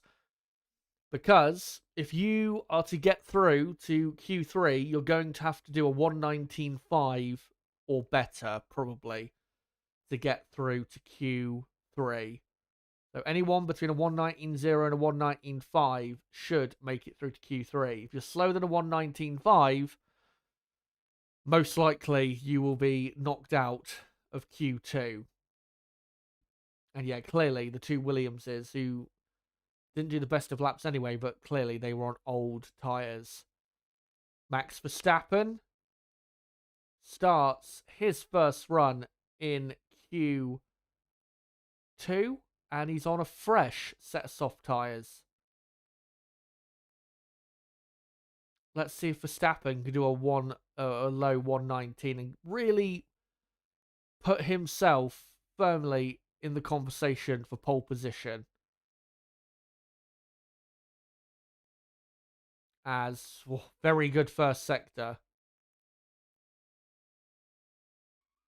As now he exits the second chicane and into the Lesmo corners.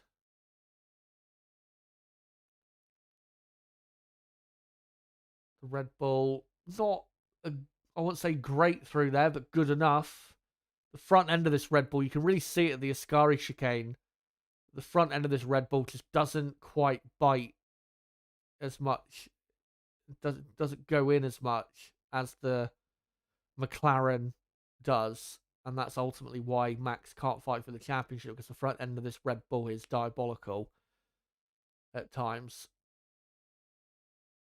As Verstappen got a bit of a slipstream from McLaren down the straight before the Parabolica, and out to the line, and he does a 119.1.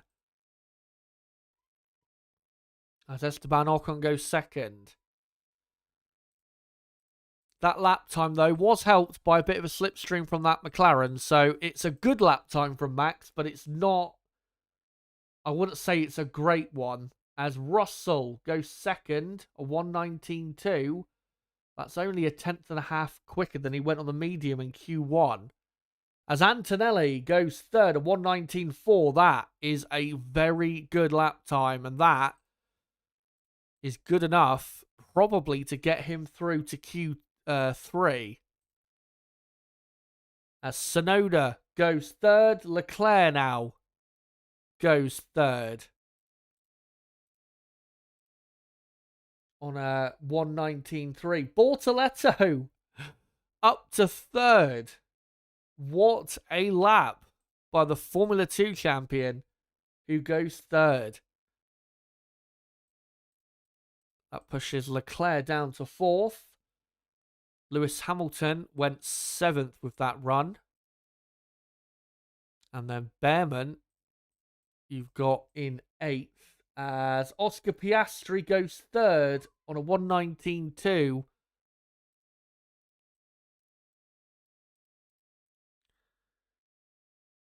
As Lando Norris clearly has made a mistake because he's come back into the pits and aborted whatever lap he was on. And completing the top 10 is Fernando Alonso. So in the drop zone with 8 minutes to go, it's Ocon, Sainz, Hulkenberg, Albon, and Norris. And yeah, here we go. Here's a replay, and it's at the first chicane, and he just carried too much speed and went deep. So, yeah.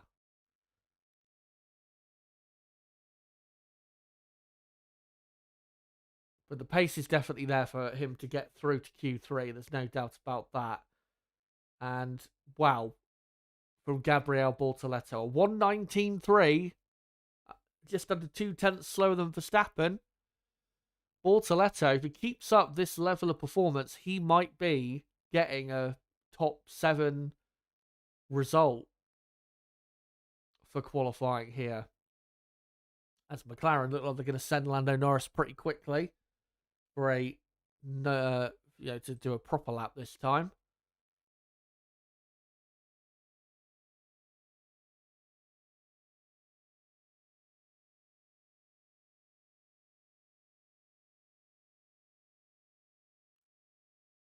As we're looking at Carlos Sainz, who's on a new lap. Remember, both Williamses did their laps on used tyres. Albon has improved, but only gone 12th. Still not anywhere near good enough there from Albon. Here is Sainz, though. Can he put himself in the top 10? And yes, he does. A 1:19.5, and he goes 9th. And I'm sure Sainz will do another run at the end of Q2. So I think Sainz, as long as he improves on his final run, I think that will be enough for him to get through to Q3. The pace is definitely there. As here's Albon. There was a car he passed on the inside right before the first chicane, and I think that's what distracted him. Caused him to lock up, go wide at the first chicane, and yeah, that would have cost him probably 2 or 3 tenths.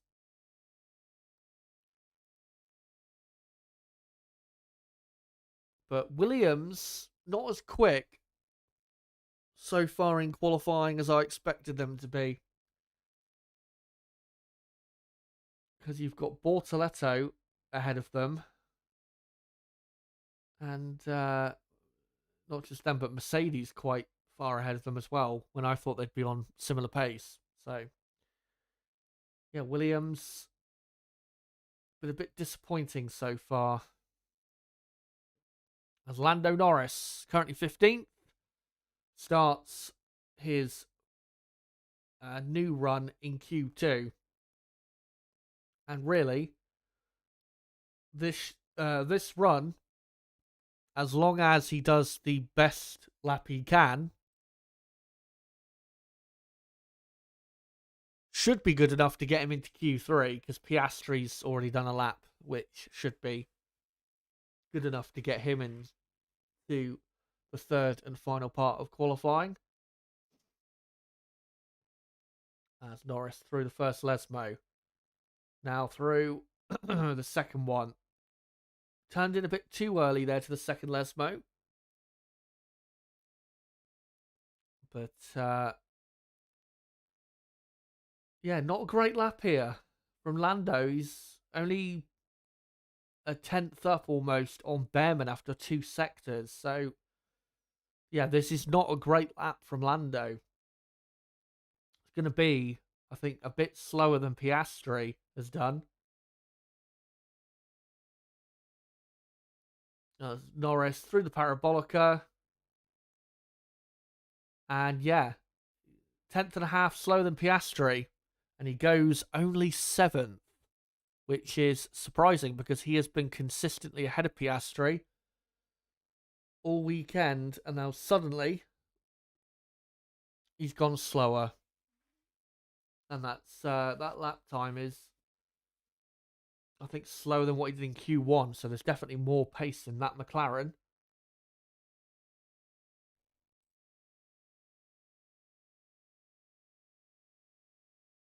As we're looking at Max Verstappen on a new outlap. Max currently quickest.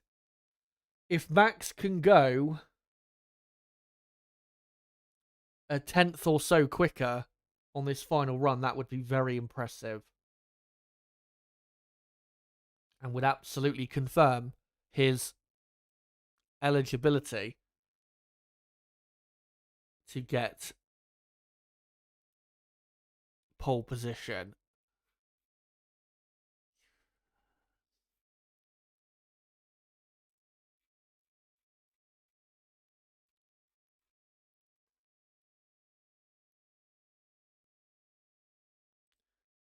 As we're looking at Kimi Antonelli, who's had actually a good start to Q2. As long as Antonelli improves his lap time, then he should get through. As here is Esteban Ocon, currently 13th. No expectations here for Ocon. As long as he does the best lap he can, then wherever he ends up is wherever he ends up. because Haas, I don't think, have the pace, unfortunately, to get in the top 10, as Ocon does not improve his first sector.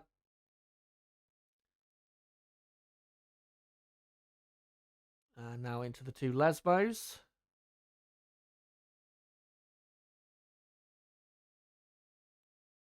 And the Haas car looked pretty good through there.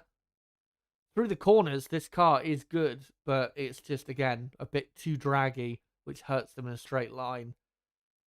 And yeah, Ocon just lacking a couple tenths to the Williams this lap. Probably going to keep him in 13th place, but it'll just be closer to the cars ahead of him. As Behrman's improving, Antonelli's improving. And Ocon, not the greatest parabolica, but to the line. And he does actually go 12th. Good lap, but sadly not good enough. As Behrman goes up to 7th. Super lap from Behrman. Antonelli goes 2nd with a purple final sector. What an improvement. And the young Italian is through. Alonso goes 7th now. Lots of improvements here. Hamilton now in the drop zone. As Leclerc goes 5th. Not a big improvement, I must say, from Leclerc. As now Lewis Hamilton, surely he will make it into Q3. He can't possibly miss Q3. Not this weekend. Piastri goes up to 3rd. Hamilton goes 8th, and that pushes Norris into the drop zone. Is Norris out there? Yes, he is. As Hülkenberg goes 12th. And I don't know if Lando Norris has actually started a final run or not. McLaren better hope he has. As Alex Albon currently in the drop zone, but on a final lap. He's giving it everything. Can Albon drag the Williams into the top 10? He gets a slipstream there from the Red Bull. That's benefited him, as yes, Norris is on a final lap. As Albon to the line. Oh, only 14th. That's disappointing. And Sainz is in 13th. If Sainz is not on a final lap, then that is a very disappointing session for Williams. As Norris, he's up on Behrman, but he hasn't done a personal best middle sector. This is going to be close. Lando's going to have to drag this car into Q3. And he gets a bit of a slipstream from a couple cars ahead. That might just help him. Through the parabolica. Surely Lando will make it into the top 10. He does. He goes 5th. And McLaren fans breathe a sigh of relief. And there you go. That is Q2 over and done with. And that saved Lando's hopes of the championship just there. If he got knocked out then, that would have pretty much killed his championship completely. But that is Q2 done, guys. Let's go through the drivers that have made it through to the top 10 shootout here at Monza. Max Verstappen, Kimi Antonelli, the young Italian, Oscar Piastri, George Russell, Lando Norris, Charles Leclerc, Gabriel Bortoleto. What a drive from him. Fernando Alonso, great drive from him as well. Lewis Hamilton and Yuki Tsunoda making Q3 for one of the only few times he has this season.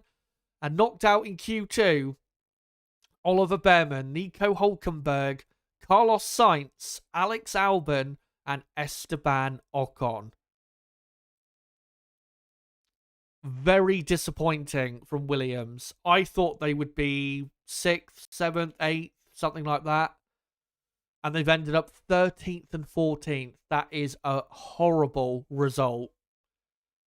Maybe they'll repair the damage tomorrow, but that is a shocking result for Williams, as far as I'm concerned.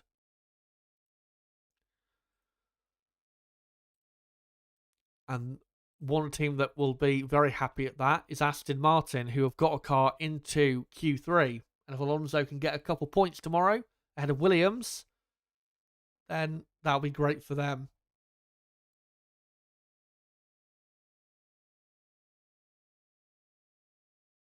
But Q3, guys, is only, what, 3 or 4 minutes away. And what a shootout for pole this is going to be.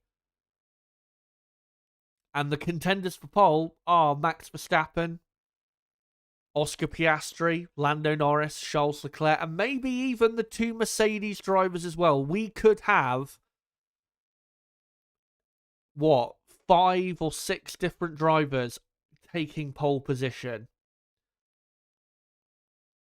It really is anyone's guess. But quickly, before I go any further, let me just quickly finish the poll results, as just over 2,000 people have voted. I think the most amount of votes I've ever had on a poll. So thank you guys very much for that. And let's end the poll and read out the results, because there is a clear winner.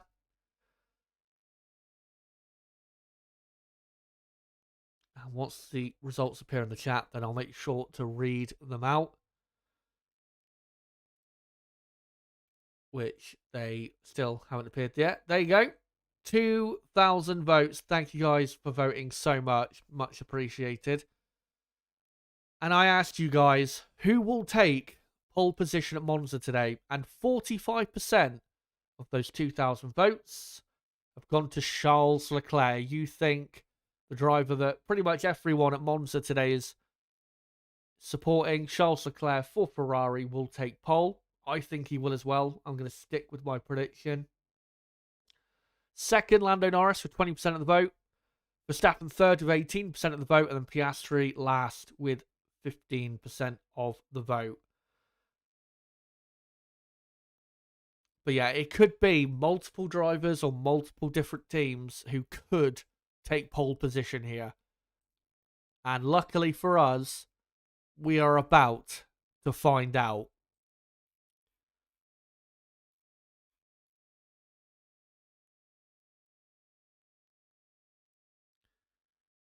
And yeah, Q3, we're underway another minute or so. And of course, 12-minute long session, and we'll be deciding the final top 10 positions for the Italian Grand Prix. There's been no real surprises, big surprises so far in qualifying. Yeah, 2 Williams is knocked out in Q2. That's surprising, but it's not a big surprise.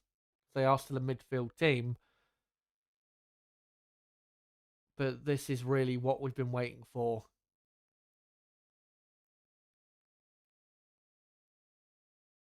And of course, in regards to the Drivers' Championship, this is very important, because if one of the McLaren drivers do not produce their best lap, because of how close it is, you could end up, instead of second or third, or even on pole, you could end up 6th or 7th or even 8th, because of just how close it is. So this is really what we want to see, where it is so close, it comes down to the drivers and whether, if they hook it up, they can get the result truly they deserve. George Russell, we're seeing in the Mercedes garage. He's had pole position this year in Canada. Turned that into a victory. Can Mr. Saturday deliver yet again?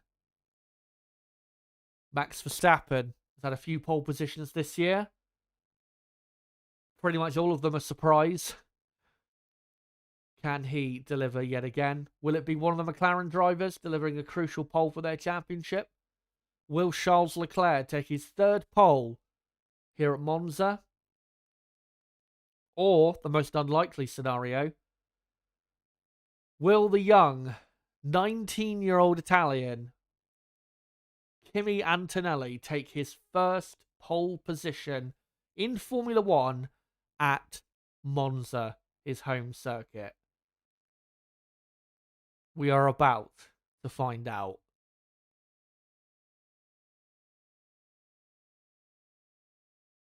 If we look at the last 3 Grand Prix in total in 2025, at Zandvoort, Piastri took pole. In Hungary, it was Leclerc. And then at Spa, it was Lando Norris. And actually, in the last 4 F1 races, it's been 4 different drivers on pole. Piastri, Leclerc, Norris, and Verstappen. Which just shows you that in qualifying this year, it is very competitive and very close. It's the races where McLaren truly dominate. But they're going to struggle to dominate this Grand Prix, even if McLaren take pole, because it's just so close on performance here. As Q3 is underway. No cars on track just yet, but they are about to come out onto the circuit. As out comes the 2 McLarens, who have took pole the most out of any team this season.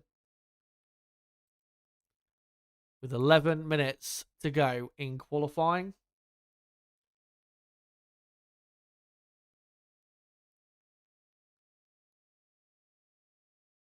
And also congratulations to Alonso and Bortoleto making their way through into Q3. Definitely was not expected necessarily for those two to make it through. They had to deliver really big laps to get through, and they did. As Russell and then Leclerc slowly filtering out onto track. What I was about to say before we get into this final 10 minutes of qualifying, pole position, the pole position record here at Monza is a 1:18.8 by Lewis Hamilton. That could be broken in these final 10 minutes. And pole position, I think, will be either a 1:18.7 or a 1:18.8. If you're going to be in the fight for pole, you have to do a 1:18 lap time. No doubt. If you're a 1:19.0 or slower, you're not fighting for pole. You're just too slow for it. So 1:18 is the lap time you've got to do. And like I said, a 1:18.7, 1:18.8 in that area should be pole position. And maybe a lap record. And here is Lando Norris. Took pole here last year. Needs pole desperately today. And the DRS opens as he starts his first attempt at pole position.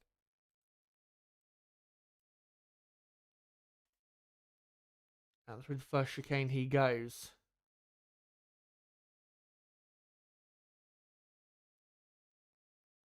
That's now he continues the run all the way up to the second chicane. First sector is not the greatest in terms of time, but let's see how the rest of the lap unfolds. The first sector does appear to be the slowest sector for McLaren. As yes, someone else has done a purple first sector. And it's Oscar Piastri.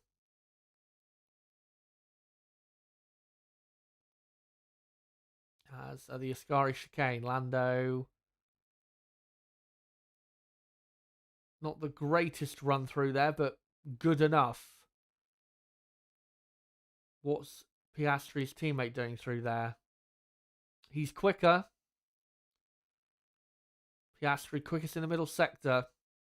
So Piastri quickest on the lap so far to the line. Lando comes, and it is 1:19.4, and that is definitely nowhere near good enough from Lando Norris. Here comes Antonelli. 1:19.7. These times might be on used tyres with these lap times. Here comes Piastri to the 1:19.0 and goes nearly 4/10 quicker than Norris. George Russell goes a tenth slower and goes second. Here comes Charles Leclerc, who goes on to provisional pole by half a tenth. A 1:19.007. Lewis Hamilton is in a purple first sector. Can he put on provisional pole? No, he goes third. Remember, Hamilton has a 5-place grid penalty. Now we await Max Verstappen. Can he put it on provisional pole? Or at least put himself in the mix? Here he comes, and he does by nearly a tenth of a second. Max Verstappen is on provisional pole position, a 1:18.9. Almost a tenth quicker than Leclerc and a tenth quicker than Piastri. Verstappen is in the driving seat here at Monza, but there is still one final lap as Bortoleto has gone sixth. Between Russell and Norris, Lando Norris, what an absolute stinker of a lap that was. If Norris has to deliver on this final lap. If he doesn't, God, he's in big trouble. He's in big, big trouble. As Antonelli ended up only 8th, and then it's Tsunoda 9th, Alonso 10th. Let's go through the whole top 10, actually. So currently, Max on provisional pole, Leclerc 2nd, Piastri 3rd, Hamilton 4th, Russell 5th, Bortoleto 6th, Norris 7th, Antonelli 8th, Tsunoda 9th, Alonso 10th. That's your provisional top 10. But again, with just over 5.5 minutes to go in qualifying, there is one more run, one more chance if you're Charles Leclerc to take pole in front of the Tifosi.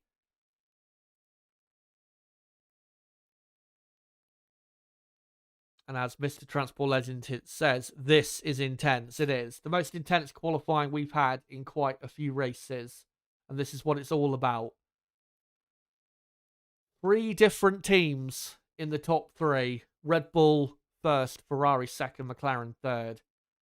And actually 5 different teams in the top 6 currently.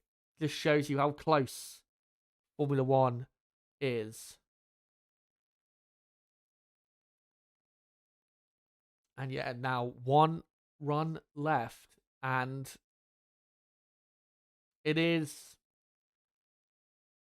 in terms of who can get pole, I think it is between Max, Leclerc, Piastri, and Norris.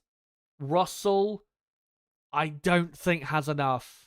I think Russell's doing a great job, but I don't think Russell's got enough there. Hamilton as well. I think Hamilton is just lagging that tenth of a second or so behind his teammate. So Hamilton and Russell, I would say no. And obviously Bortoleto, no. But yeah, Lando Norris in 7th definitely can do a lot better. And Max, if Max Verstappen goes a tenth of a second quicker, or even half a tenth quicker on his final lap and keeps pole position, then he will break the lap record.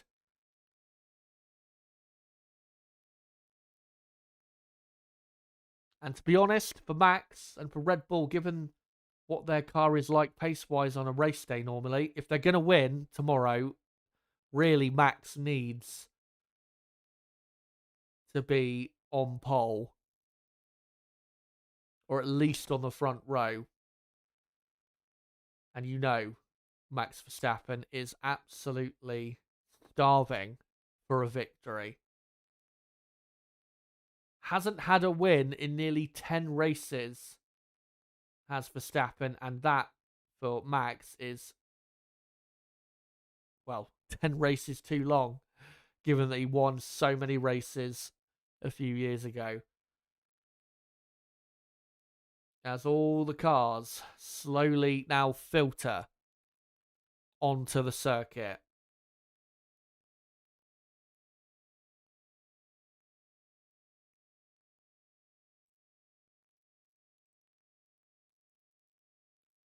As the Ferrari fans cheering their drivers on. And a pole position definitely is possible for Leclerc. And really, it's just a head-to-head between Leclerc and Verstappen. Can Leclerc show that over a qualifying lap that he is an elite-level Formula 1 driver? We've seen it before, especially when going up against Max Verstappen.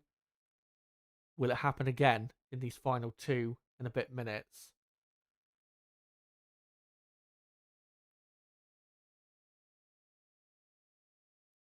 As Leclerc on this outlap, coming down to the Ascari chicane. He's got a car ahead of him, not too far ahead, a few seconds ahead of Red Bull. As Russell asking why has he got soft tyres on, he wanted the mediums instead. So clearly Russell thinks mediums are better, but they've gone for the soft tyre. I understand what he means, but I think the soft tyre does have more pace in it than the medium, even if Russell prefers maybe the handling of the medium and maybe thinks it could be quicker. Here comes Leclerc, though.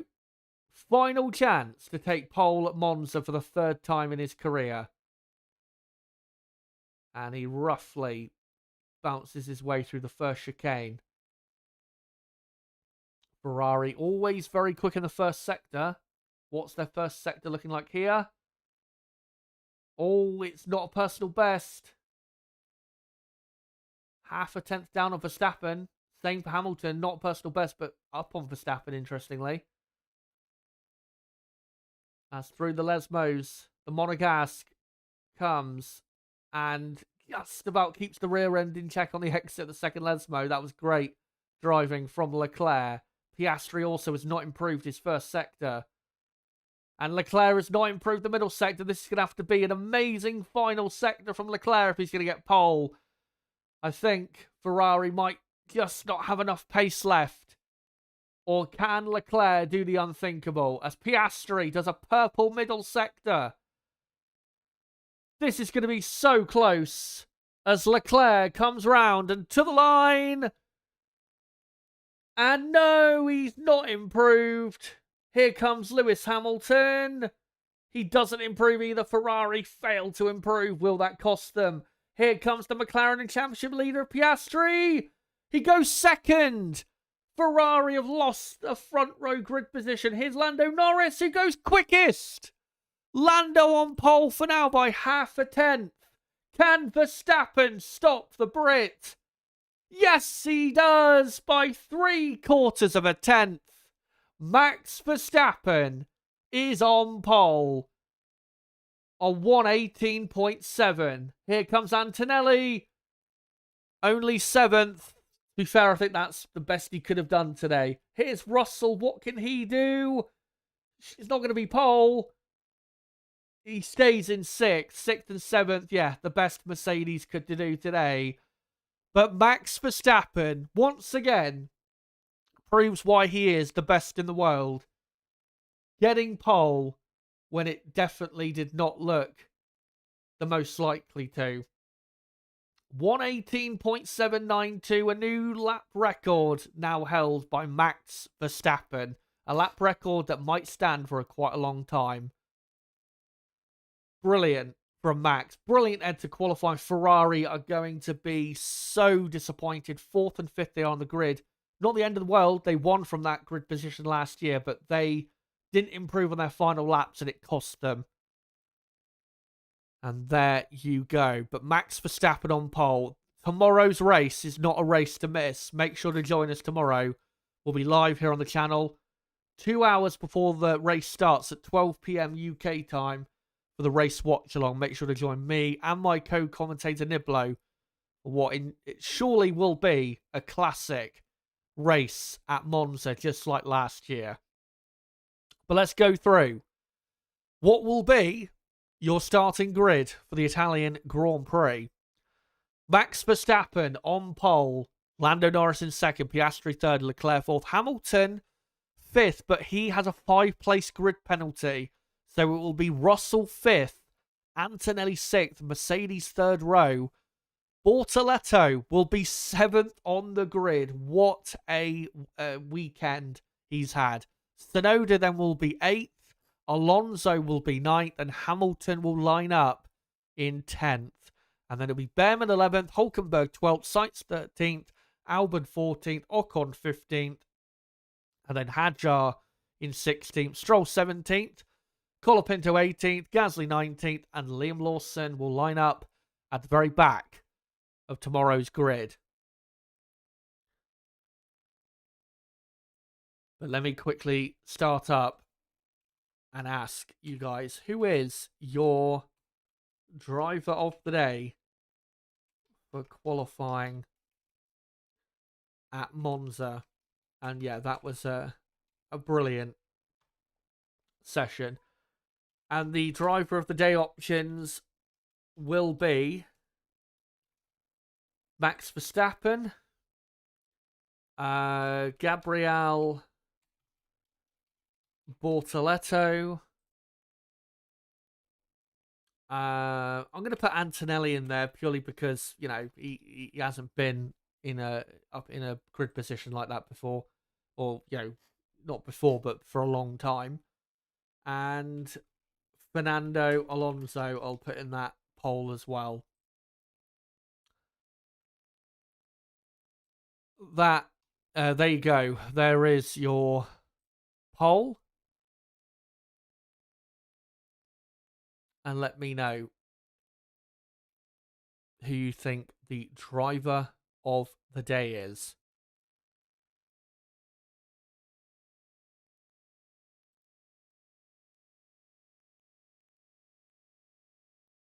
As I'm looking on the F1 website, and they're showing Alonso ahead of Tsunoda. So it looks like Alonso might actually be starting from 8th instead of Tsunoda. It's between, in terms of driver of the day, it's between Verstappen and Bortoleto. But for me, it's Max Verstappen. Bortoleto was great today, but Max, again, proving why he is just so great. He delivered that pole. Yeah, the Red Bull car was decent. It, was in there, but it was definitely not the quickest. But Max is definitely the quickest. And that's why he's ended up on provisional pole. Or not provisional, but pole position.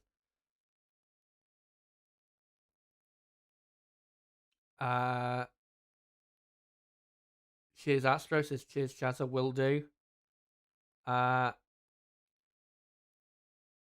Music Monster Man says, you can't stop the Verstappen. Indeed. So many times this year, he has been so great in qualifying. Last Grand Prix Zandvoort, he was really, I thought, fantastic. Even though he ended up third and comfortably by the McLarens, I still thought he did a great job. And we'll see what Max can do tomorrow. Of course, the championship is not possible anymore. It would take something absolutely incredible for him to win the championship at this point, given that he's just over 100 points behind and he's in a car that is, 99% of the time slower than the McLaren.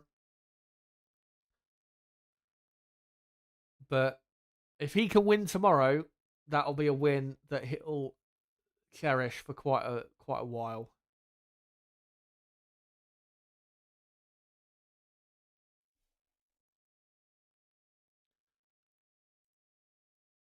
And let's have a look to see what you guys are saying in the chat before I finish up the poll results.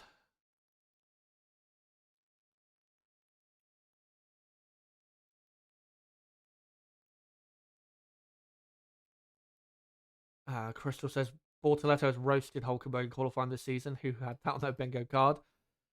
Yeah, I have been so impressed by him. So impressed.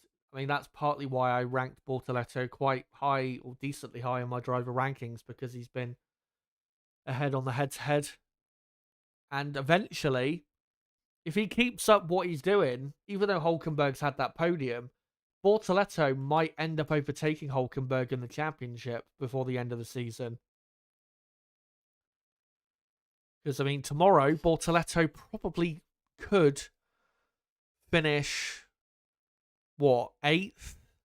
That's 4 points, which in the midfield, that's quite a bit. And that would put Bortoleto into...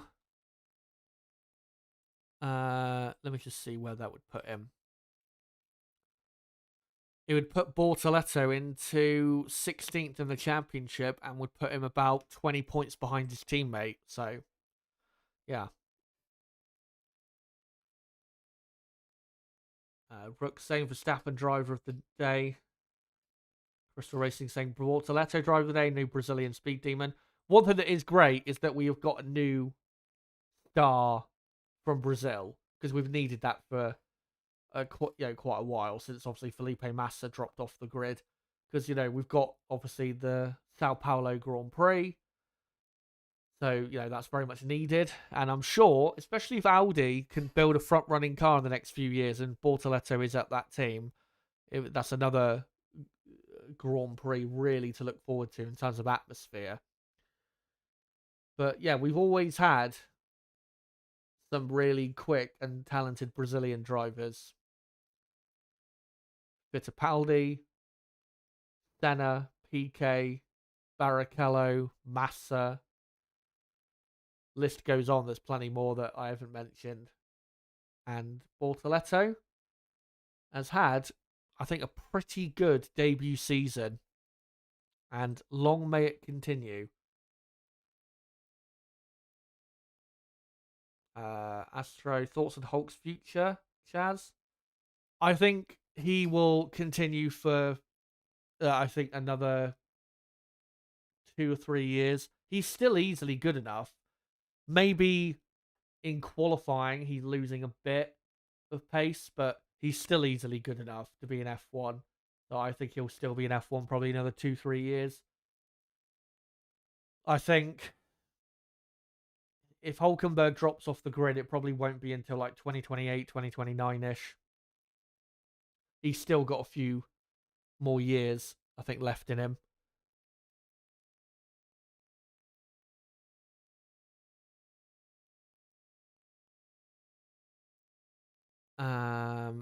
No further action on the Science Antonelli infringements. That's good for Antonelli. That means Antonelli will line up 6th on the grid, and pretty decent chance he'll finish there as well with Hamilton's grid penalty.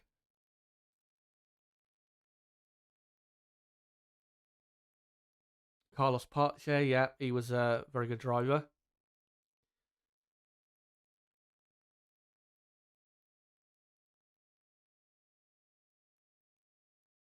Sarah Garris says Verstappen could be driver of the day every session since 2022.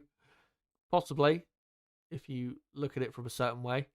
But I think I'll finish up the poll because it's pretty obvious who has won the poll. And I asked you guys, who is driver of the day for qualifying? 128 votes, and 78% of the votes gone to Max Verstappen. And then 7% joint is Bortoletto and Antonelli, and then 6% is Fernando Alonso. Todd asking, can Max pull away tomorrow?